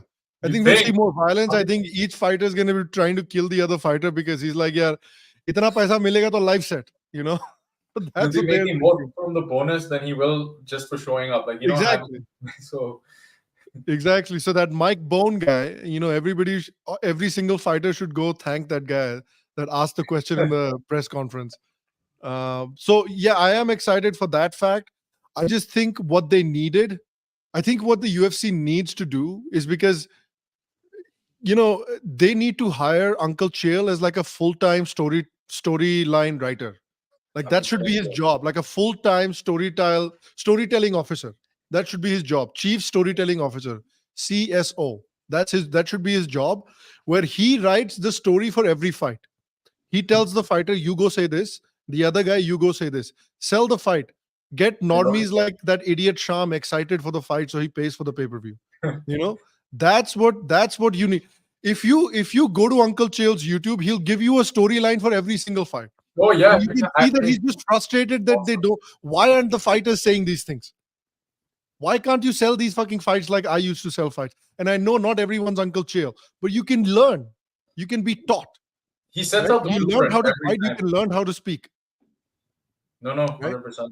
Yeah, I feel like the only one that I'm kind of excited for is the Jiri Prochazka and Rakic, because Rakic came out and sold me on the fight.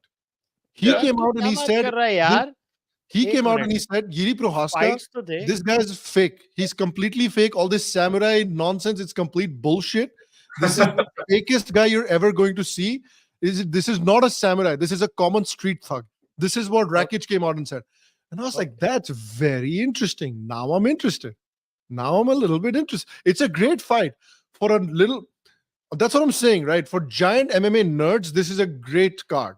But for right. normies like एक me, minute यार, good violence potential. Justin Gaethje, Max Holloway, Oliveira and Armin Tsarukyan में violence का potential कितना very ज़्यादा है? like that's what I'm saying. It's very good. It's very good. Great violence potential. For a और ये nerd, देख, this is a great card.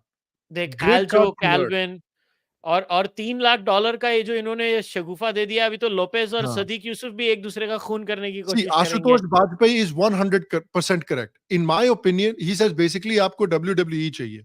Yes. I can 100% agree with Ashutosh.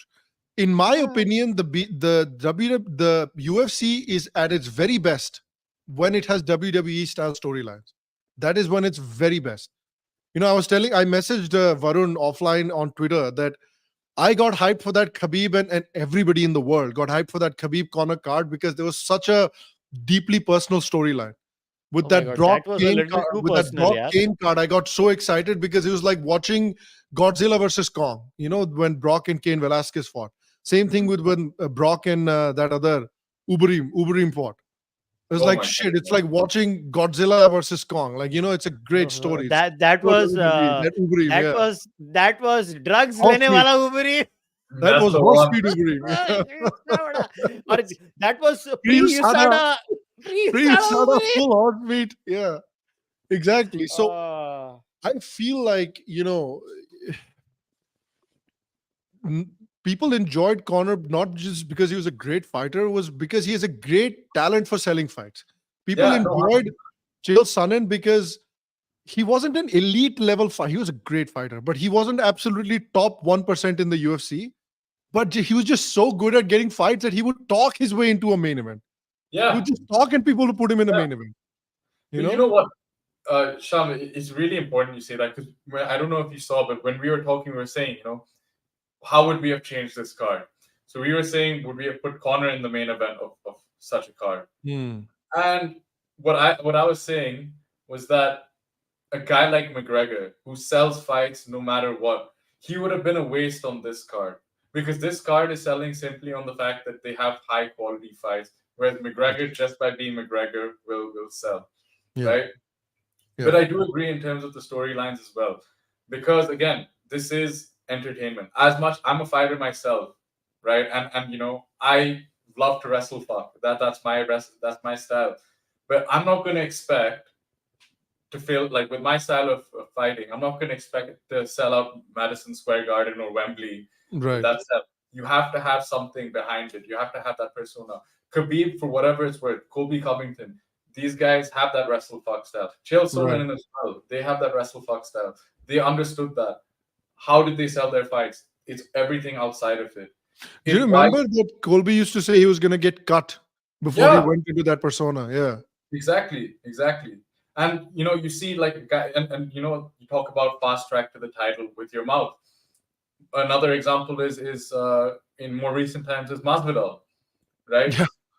Yeah. I think, you know, why is Bilal Muhammad, after being on a complete tear, right?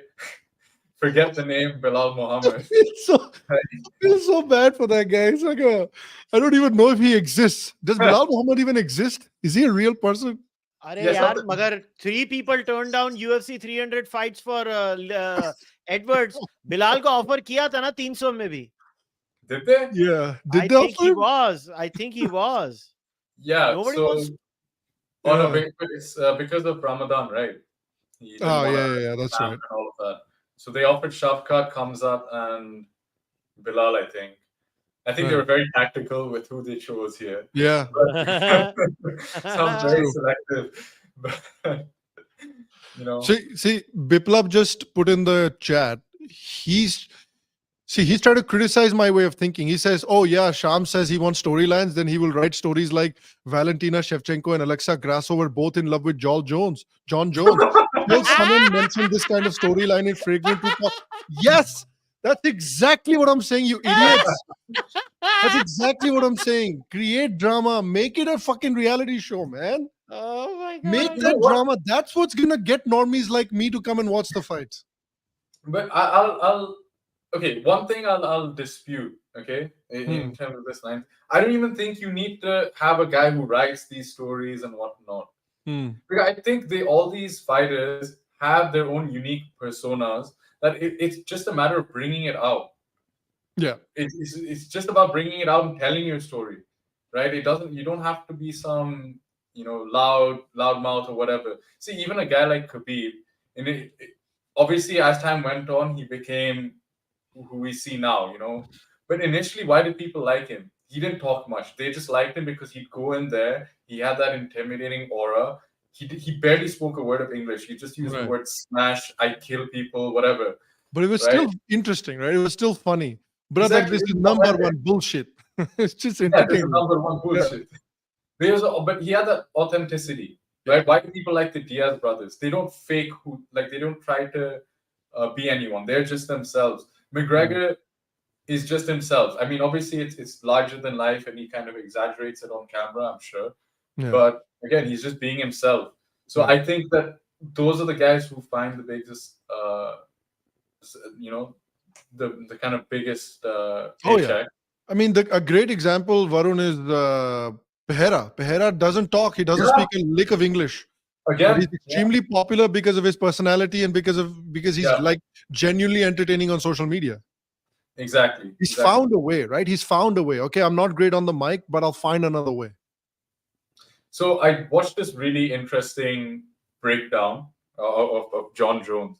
So people, they talk about John Jones. He comes out, likes to, say I'm a son of Jesus and do all of this that whole shtick. And they did a comparison to when he was having that feud with DC, he failed the drug test and did all that. When he came out and he said, I beat you after a line of coke, doing coke all the year. I don't know if you remember, but the pop. Oh, yeah, I remember. Dude, heel Jones is the best Jones. Because that's him. Yeah, that's him. He's a heel. He's a heel. I think he wants to be a good guy. And he himself says he's a bad guy. He himself calls himself a bad guy. So, John Jones and Roman Reigns in WWE, same exact storyline. They both wanted desperately to be the babyface, but they just work better as heels. Exactly. Just work better as heels. That's what I thought about Valentina, that Valentina should turn heel. And I also think that Bo Nickel should turn heel. Bo Nickel should fully turn heel. He kind of is, though. He kind of is, but he should fully commit. Yeah. Sometimes he's like, oh, no, I'm here to have, I think it's very hard because fully commit to being heel. See, the heel market has very few takers. I think because to be a heel, you need to really have that snappy personality, which a lot of people fail. Like for Kobe Covington also, I think it's reaching the law of diminishing returns. Yeah. Kobe Covington ka bhi ho raha hai. And talking about John Jones, did you guys follow the media reports of his alleged run-in with UFC's drug testing partner? Drug Free Sport International, DFSI. If Varun is saying that if John Jones really wants to be successful, he should have just said, yeah, I beat the shit out of that USADA guy. Yeah. Exactly. No, 100%. I 100% agree. He should have been like, yeah, you don't come into my house. I said, I'll go to your house and beat your family too. What are you going to do about it? Yeah. John Jones. John Jones it's clearly there is a pattern with him, right? With him. But one major news report, I think, I don't know if you guys followed this news. I think Sham, tujhe yaad hoga. ये news मैंने बहुत time पहले जब हम लोग MMA podcast regularly करते थे तभी भी फाइटर्स का लॉ सूट जो था ना उसके ऊपर था. So that lawsuit got settled. basically. They The didn't class get a action ton of lawsuit, money though. They got some money. yeah, 335 million settlement. Basically, But that's TKO for how holding. many fighters? I don't know exactly उसके details क्या हैं, मगर problem ये है कि basically अभी fighter pay का वो जो पूरा किस्सा है वो खत्म हो गया है, क्योंकि इन लोगों ने पैसे ले लिए और आगे जो भी fighters अभी UFC के साथ sign करते हैं, they make them sign a clause that they will not join a union, blah blah blah blah blah blah. So basically, fighters can kiss goodbye to any hope in the UFC. Yeah. And Yeah. that again that even highlights even more, this news highlights even more why every person that's aiming to become an MMA fighter should take like a storytelling course, or should take like a storytelling personality development kind of course. I feel like there's a great market there, like a little tiny cottage industry there, where you basically train fighters to become like personalities, like WWE style personalities. And obviously, not everybody has to become Stone Cold Steve Austin or go crazy with your personality, but just like Varun said, find this bits and pieces in your personality that will connect with people. Get people to bring that out of you. Just say even Khamzat doesn't talk much. He's not like amazing on the mic. He's not roasting people, like Conor used to do. But he's just got that aura that he's like this evil Terminator. And that's it. That's what sells. I kill everybody, cut head off, it just works for him. And so find what works for your personality and then sell that. Sell that, because again, fighter pay has gone down the drain. So you have to find a way to sell yourself. Look, and there are guys who are good on the mic, right? And I'm strongly for, and you mentioned Shale, I love that guy. Like I watch his videos every single day, learn so much from it. Someone like that, who's excellent on the mic, understands what works, what doesn't, how to work the crowd. I don't even mind having a manager type guy. For example, let's say a Paul Heyman equivalent. Yeah. You have, hell yeah, man. Let's think of someone who's okay, like a Pereira, right? Pereira doesn't talk very much. Imagine all you need is Pereira to stand there, right? Look, have his stone cold face, and just stare at the crowd while Chael Sonnen stands next to him, hypes the hell out of him, and goes like, exactly. Like, I feel like Brock Lesnar thankfully turned out to be a very entertaining guy, but he could have had he could have just said, hey, Paul Heyman, come with me to UFC also. Just 100%. the UFC bhi chal. Yeah. Thankfully, he just turned out to be very entertaining on his own. He is a hilarious guy. I think people underrate how funny Brock Lesnar actually is. Yeah, that post-fight speech about what was it, Bud Light? Was it Bud Light that he gave? Yeah. Oh my God. It's classic. Because they don't pay him, right? That alone should get you in the Hall of Fame, that speech. Yeah. That's what I mean. I'm gonna go home and sit on top of my wife. Get on top of my wife. I'm a jacked white boy. Deal with it. Deal with it.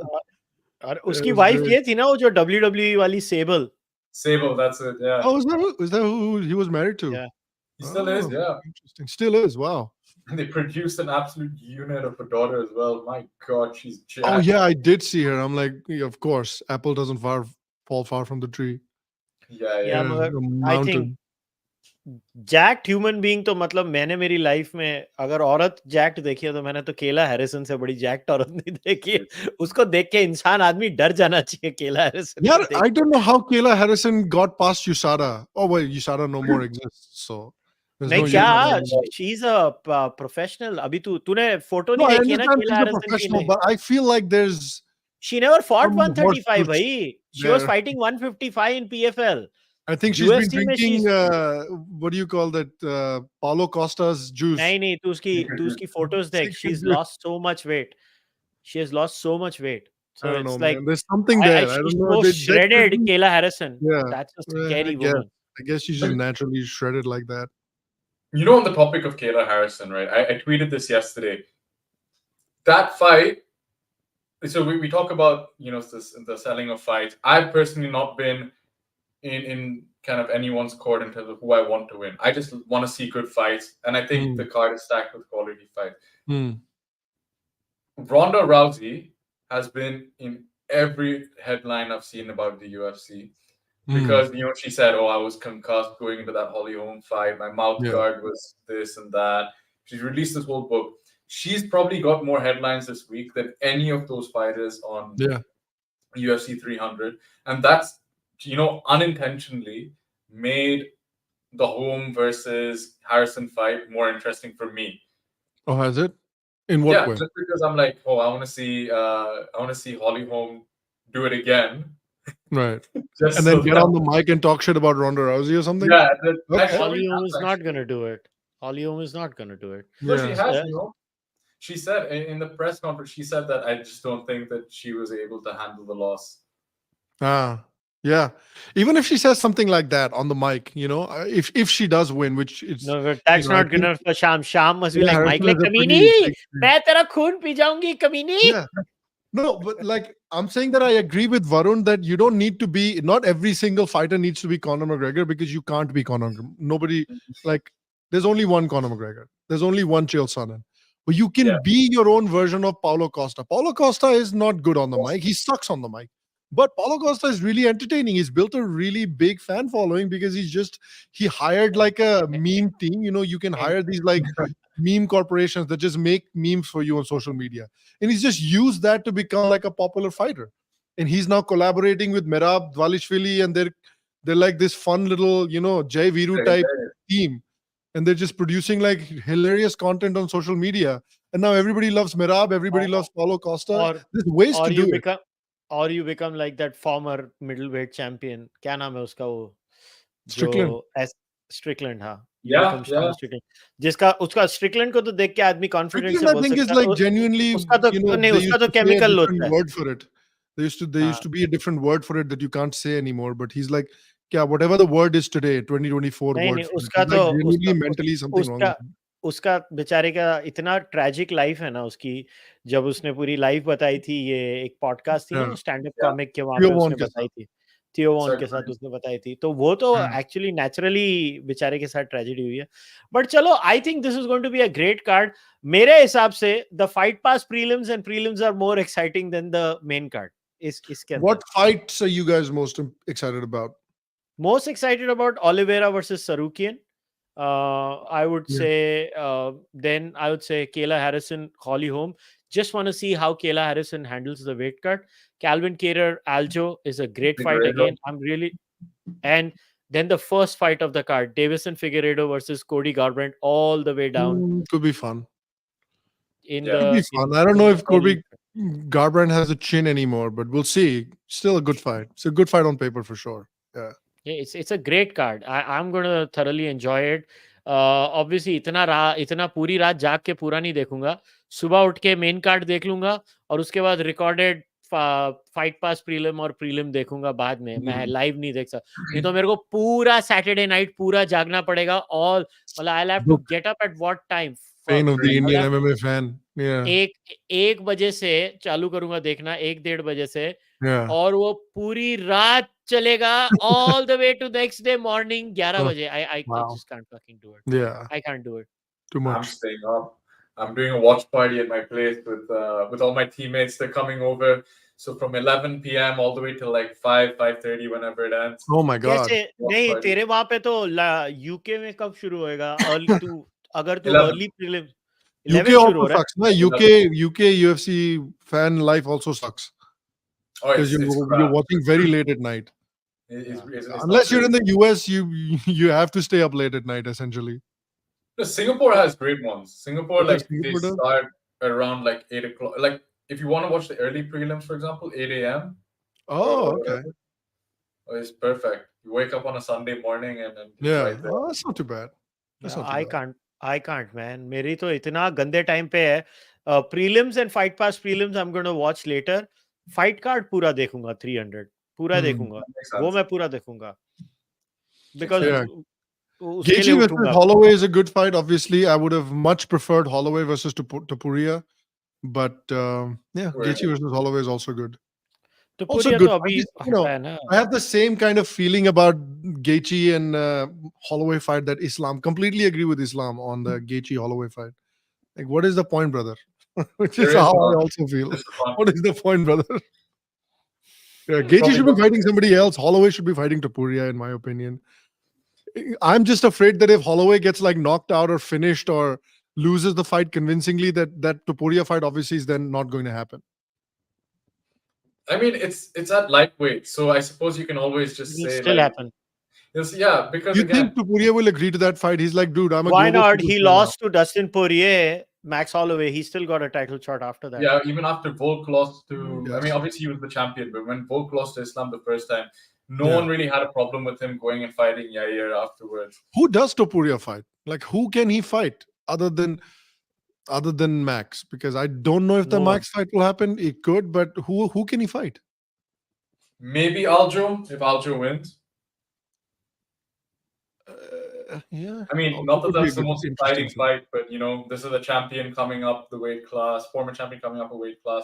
He's beaten a guy in the top 6. So Aljo I suppose- could be a good fight. Aljo Topuria could be a good fight. Yeah, that's true. Good But- wrestling, but Topuria, man, I feel like he's just. I don't know if you guys have talked about this, and I'm sorry for taking more of your time, but it's Okay. interesting to watch like Topuria because he's just. That's the next generation of Yeah. the MMA fighter, right? Like everywhere, every UFC fighter that we've seen till now has some hole in their game. But then this guy comes around and absolutely elite's probably the best boxer in the UFC. And I know Max Holloway exists, but still, I feel like this guy might be the best boxer in the UFC. His wrestling is absolutely elite. What top 1% on planet Earth? Like He came I don't with- know where the holes are in his Yeah. in his game. So he came with wrestling. I think that's one Yeah. of his backgrounds. Also, he dealt with Ryan Hall on the ground. Dude, did you see what he did to bloody Bryce Mitchell? Yeah. Ragdolled him the whole fight. Yeah. Exactly. Like beat the crap out of him and then ragdolled him on the ground. Like that's insane. Because Bryce Mitchell's a pretty accomplished wrestler.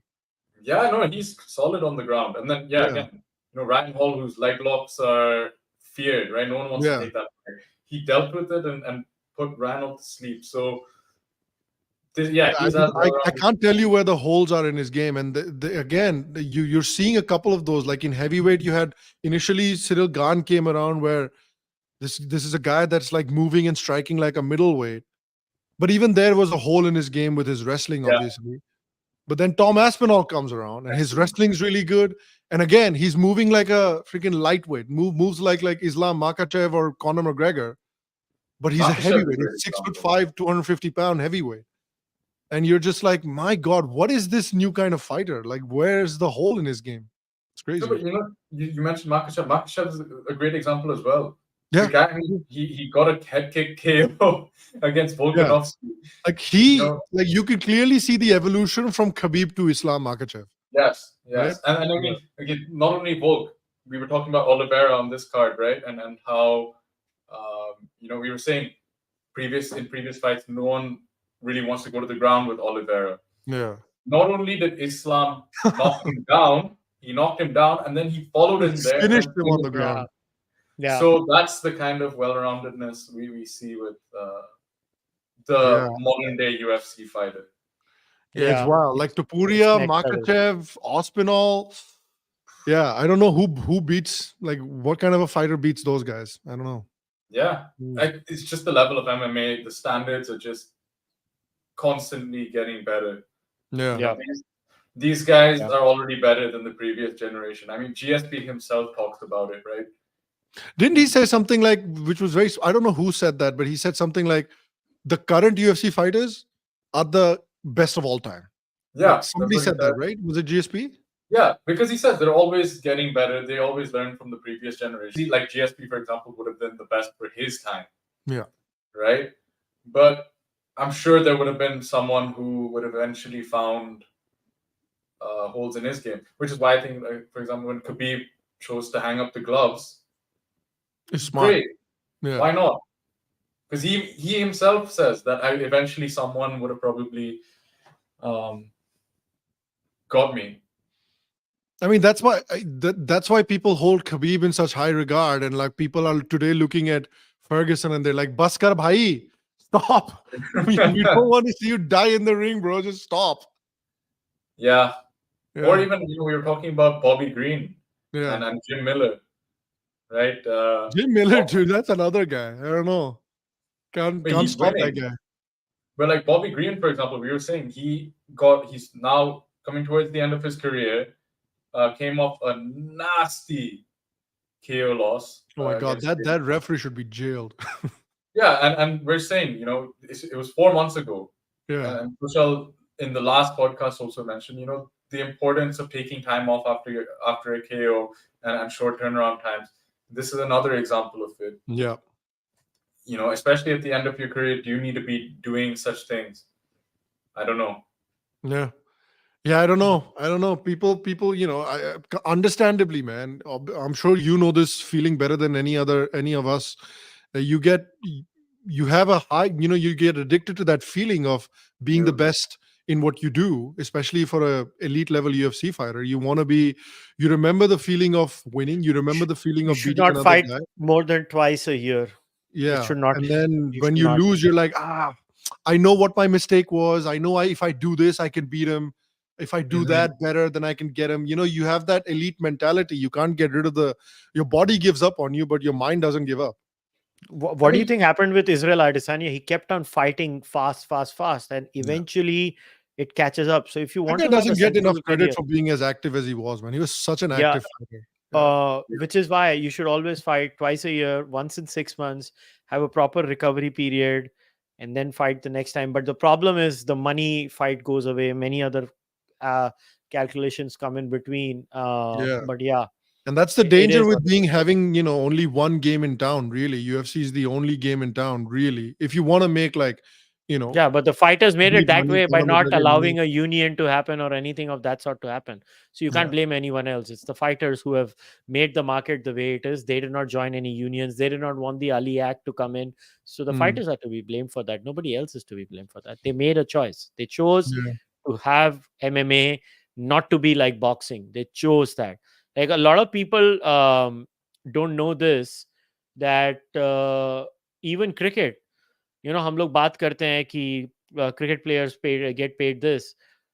It's not like NBA. Like Cricket Australia pays 50% of its revenue approximately to players in Australia. BCCI does not.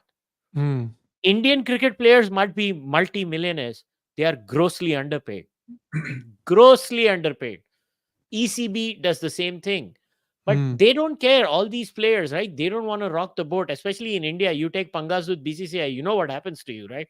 And it's not about BJP control BCCI, Congress control BCCI. It's BCCI. everyone control BCCI. Across the board. Everyone. Yeah. अभी recent news पता नहीं तुम लोग ने देखी कि नहीं, वो कितना मेरे को दुख हुआ. I don't know if you guys followed this news, and we'll wrap up with this depressing news on cricket, which I'm going to, yeah. Great. It was नहीं यार, मतलब मैंने ना ये बुक भी कवर की थी एक फॉर्मर कॉप की एज पे. पूरा मैच फिक्सिंग का जो सागा हुआ था ना, तब भी उसमें भी ये लिखा गया था कि आप पैसे खिला के है ना टीम सिलेक्शन का, ये बहुत करप्शन होती है. Recently, this came in the Free Press Journal, where BCCI Vice President Rajiv Shukla's close aide accused of taking 10 lakhs from UP cricketer for Indian team selection, and an FIR has been lodged. The case against Akram Saifi and 2 others has been registered under IPC section 420, cheating and dishonestly inducing delivering of property, and 406 punishment of criminal breach of trust, and 506 punishment for criminal intimidation. Wow. Basically यही कहानी है, ये FIR की image है मित्रों. It is so sad that and you know, I covered this whole book on how innocent young kids are you know, fooled and roped in all these things, and it's just the story of sport in India. इसके लिए मैं बोलता हूँ, while we are so happy that players are paid more, there's nothing. Cricket में बहुत कम पैसे मिलते हैं. So I just want to mention that this is not just true for cricket, but across sports. In Indian MMA, this happens as well. This is a big problem, you know, in terms of, you know, let's say they're hosting a championship, they're hosting an event. How else a fighter is supposed to get experience? You have to, I mean, unless you fight, you're not going to get experience. Yeah. Now, what is the way to get in? You have to pay off some official. You have to pay off some. सब में होता है. Some guy. Yeah, it's true across sport, and this is true in Indian MMA. Hockey Association, Basketball Association, सब जगह यही है. I of completely course, I'm empathize sure with it you. is. So yeah, no, it's a shame. And Did you guys see the depressing news of the Pakistan kabaddi player? Did you guys see that news? I मैं don't तो know मैं depression में चले गया उसको पढ़ What के. is not depressing about that country? नहीं मतलब this is so peak Pakistan. So Sham, they were playing a match, a Huh. local match. I think ये पंजाब state of Pakistan में हुआ. The Hmm. man got injured. He went to the doctor. The doctor prescribed so and so. उसकी pen जा नहीं रही थी. Hmm. Then he was like मैं वापस जाता हूँ. फिर बेटर डॉक्टर के पास गया और उसने Hmm. बोला अब तेरा गैंग्रीन पूरा फैल चुका है इंटरनल. Oh shit. Hmm. तेरी जान बचाने के लिए हमको तेरी टांग काटनी पड़ेगी. He was a proper national level Pakistan kabaddi player. उसकी हाँ. टांग कट गई. That is very peak Pakistan. Imagine ये हुआ. that's That is so Pakistan. Yeah, it's very Pakistan. Yeah. क्या it's so quintessential. अभी मैं और डिप्रेस नहीं करूंगा लोगों को. So we'll Can I, wrap up. before so if we're let's not wrap up on a that side of a note. I missed that part of your discussion, so let me just ask you guys: are you guys surprised by the fact that not enough people are picking Jamal Hill to win? No. No, not at all. ये क्या मतलब वो Alex Pereira है, उसका left hand है, वो ऐसे touch करेगा और लोग सो जाएंगे. Yeah, Jamal और मैं Hill. एक और Did you चीज see लोगों what को याद Jamal Hill दिलाना did चाहता हूँ. to Teixeira? I did. और Dismantled that guy. He did. He और- did. And But did, he's did you coming see off- what he did to Johnny Walker? One hit, and that guy went into freaking Disneyland. तो क्या हो गया? Yeah. Alex Pereira भी वही करेगा. But I know, but Teixeira, I'm just surprised that not enough people are giving that guy that are afraid for Pereira, because I think Jamal Hill, man, he can hurt people. I think he's underrated 100%, right? But Teixeira did have him hurt. I mean, you have that famous photo of the water being poured and the blood Yeah. coming down his face. Teixeira had him hurt. If Teixeira hits him, if Pereira hits him like Teixeira did, Jamal is not waking up. He's Yeah, not waking maybe up. it's possible. And the biggest thing is Pereira's leg kicks, which are devastating.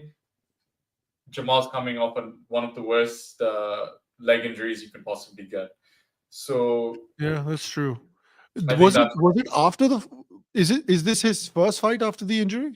yes, it is. It is. Oh yeah, that's true. That could be. That could be. Yeah, And that could be. of course- I like Jamal Hill, man. I think he did I like really well in that press conference. I was happy. No, I was I like, think good, he's man. great. At least somebody's trying in this bloody press conference.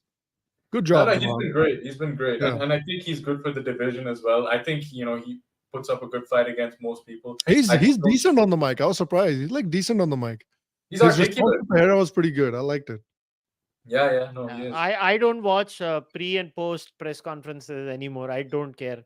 मेरे से नहीं होता अभी वो सब देखने को. Yeah, But I'm yeah, a normie. That's what gets me excited about a fight. I need that story. I Of need course. a just I do the two complete great opposite now. fighters I fighting only each other. watch Very fights. good. I just don't I get only into watch that fights. much. Only Yeah. watch fights now. No, I'm So, not a nerd. I'm a normie. I need Yeah. some spiciness. I need yes. something. The spice So- must flow. Yeah. So for Yeah. talking about spiciness, people who have not bought my book, if you don't buy my book, MMA fighters will come and beat you up. Yes. Yeah, Pereira's coming with that left hook. Yes.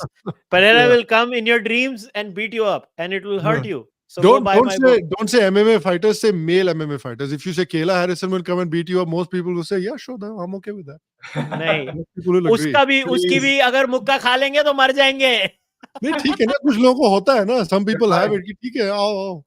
तेरे को अगर Yeah. केला Harrison की strength का demo देखना है ना, Google this. अरे यार, she's a judo Impractical champion. No? Isn't jokers. she a judo silver medalist or something? Gold. केला हैरिसन, Gold. Impractical Jokers. अच्छा. ठीक है, this is a show. हाँ. और उसमें केला हैरिसन थी. She was part of a punishment prank. Just go and see that woman's strength. How अरे she यार, manhandles a man like this. Judokas, man. Judokas are just, they have a different level of strength. Judokas Yeah, and so wrestlers have a different level of strength that No, just so normal people don't have. don't hope that Kayla Harrison punches you. You should hope that someone else punches you. By her sheer muscle weight and body weight, she will Yeah. hurt you more. So no, don't hope for that. Yeah, Maybe I you hope for a I rolled 105 with a pounder, judoka not that 110 long pounder. ago, and those guys are just, there's something, a different level of strength. There's something gorilla-like about those guys. I don't know what it is. It's the way But- they use their body weight. They just Yeah, know. judokas where are to be like weirdly strong. And that guy, the guy that I was fighting, the rolling with, wasn't even that big. He was like 5'10", maybe like 170, 175 pounds. But I was just like, you should not be this strong. A 5'10" guy who's like 180 pounds should not be this strong. Is ridiculous. Nah, they're different animals. Also, it's like, again, momentum. They just understand where to be, how to use their strength. Yeah. Then they're actually Like, just really strong. somebody like me who has no wrestling experience, who doesn't know how to wrestle, doesn't know how to do judo, barely knows how to do jiu-jitsu, rolling with like a judoka is like such a humbling experience, because I was getting they were just tripping me. They wasn't even throwing me. It was just like walking up to me and he trip, fall down, trip, fall down, trip, fall down. I'm like, bus yaar, let's just get on the ground. Enough. Enough. I don't want to stand with you anymore. Sick of this. Full guard. Chalo, we'll wrap it up. So everybody go follow Varun. His social media details are there. You don't need to be told about Sham's social media. We know about it anyways. So, and all the other details about my podcast, whether membership or everything, is there in the description of the podcast. So do the thing, like, subscribe, jo bhi sab kuch karte ho, and do watch UFC 300. As always, it's going to be in India in the morning. Sony 10 2 or 3 पे होएगा मेरे को लगता है. 1 or 2 पे नहीं है, शायद 2 or 3 पे है. And if you're watching it other part of the world, you will figure it out yourself, because I don't live in your country. बाकी तुमको अगर पैसे बचाने हैं तो चोर स्ट्रीम से देखते होगे, पता नहीं क्या करते होगे, मुझे नहीं मालूम. वो तुम जानो, तुम्हारे काम जाने. हमको तो वो प्रॉब्लम नहीं है इंडिया में चोर स्ट्रीम वाली. हमारा तो केबल टीवी देखता है. बट ठीक है, चलो, as always, pleasure talking to both of you. Take care, boys. Likewise. Thank you, guys. Chalo, tata, bye bye everyone. I will see you guys next time.